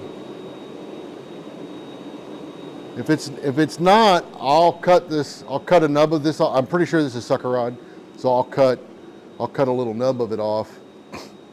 I just realized how much lower this camera is aimed than usual. Let me kick it up a little bit. So if it doesn't give me what I want, I'll cut about this much of it off, and then I'll just draw that out and make it a scribe. So it won't go to waste, but if it's not going to give me what I want, I'm not gonna, chase it much.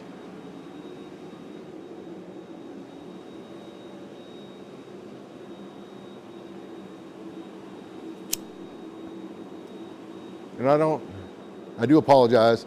I don't know how well this is coming out on the video, me tilting that piece down like I am. I'm hoping it comes out, but I can't really see what I'm doing when I'm doing it. So I'll try to look.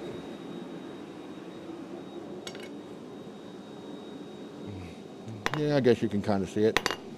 Flat face, by the way.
Not centered, that's okay, I can fix that.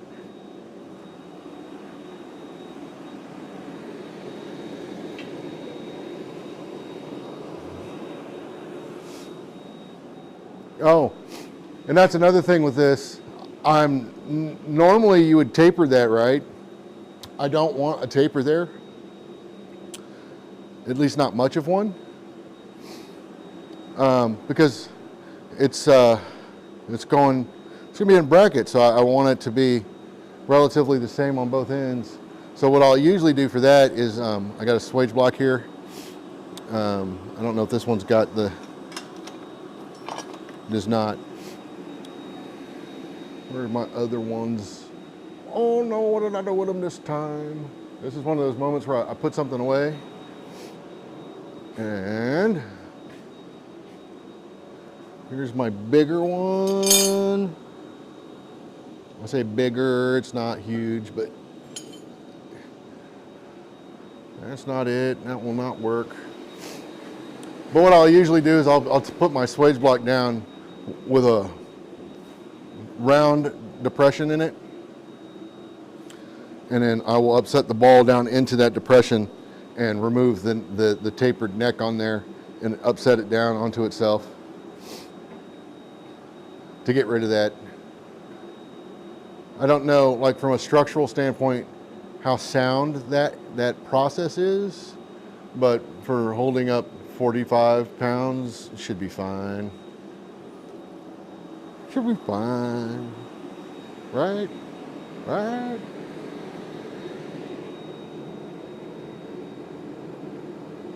You know what's really weird is, like, all of a sudden I'm hungry. Oh, what is that all about? I had a big old pork chop and some rice and some green beans for dinner. Walked away all stuffed. Now my body's like, hey dude, we're hungry. No, we're not, fatty. We're not hungry, fatty. Oh, here it is. Just trying to find those swage blocks. Yeah, this one right here I think will be perfect.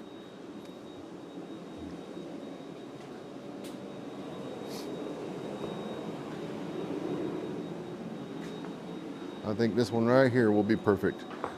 This is Derek Melton swage block.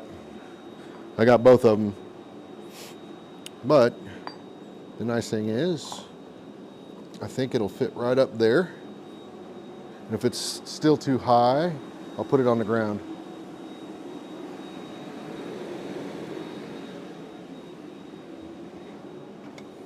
No, that'll be okay.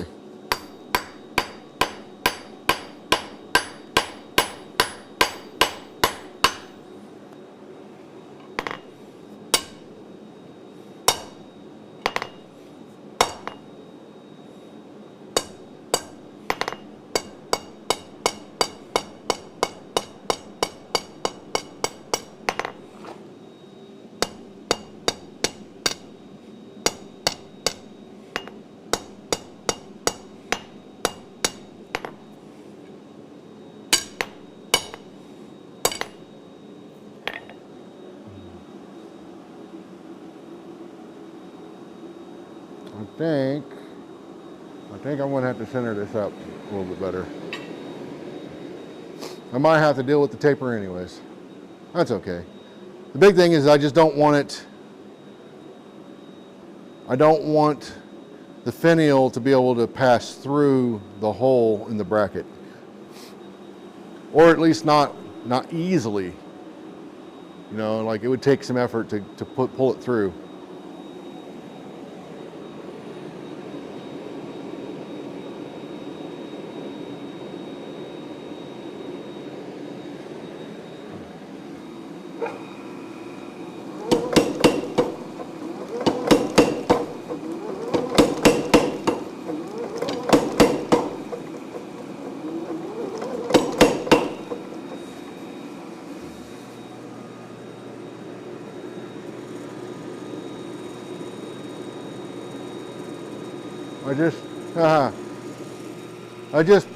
I just hexed that and wasn't even trying to. I really wasn't. I think I'm going to leave that.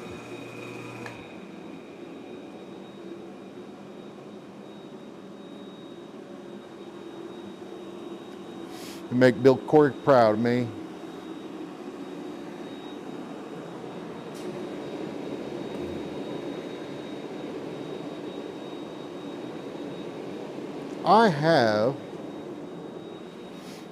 I didn't even think about this. I think I have a ball swage for the power hammer. I didn't even think about that.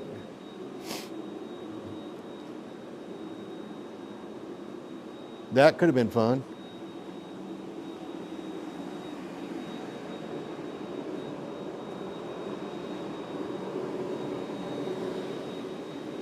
That could have been fun. Coulda.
I'm just hexing the ball up. Since I already hexed the bar, I had something to follow.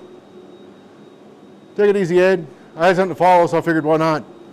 I still need to straighten it though.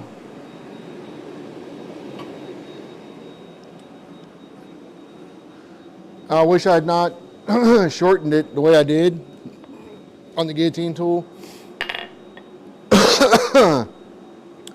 But it was off. So it'll be okay. It'll be fine. And like I said, if I don't like it, I'll just cut it off and do it again.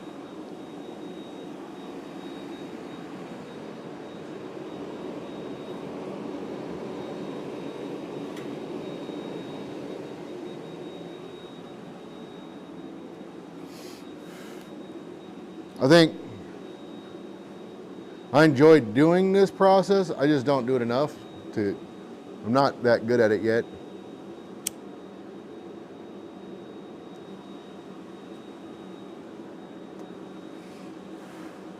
Brian Brazil has a good video on doing these.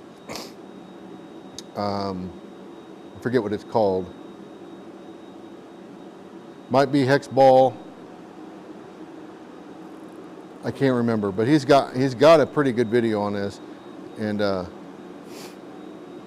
I need to watch it again.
Yeah, so it's not perfect, and it's definitely not centered, but I'll work on that.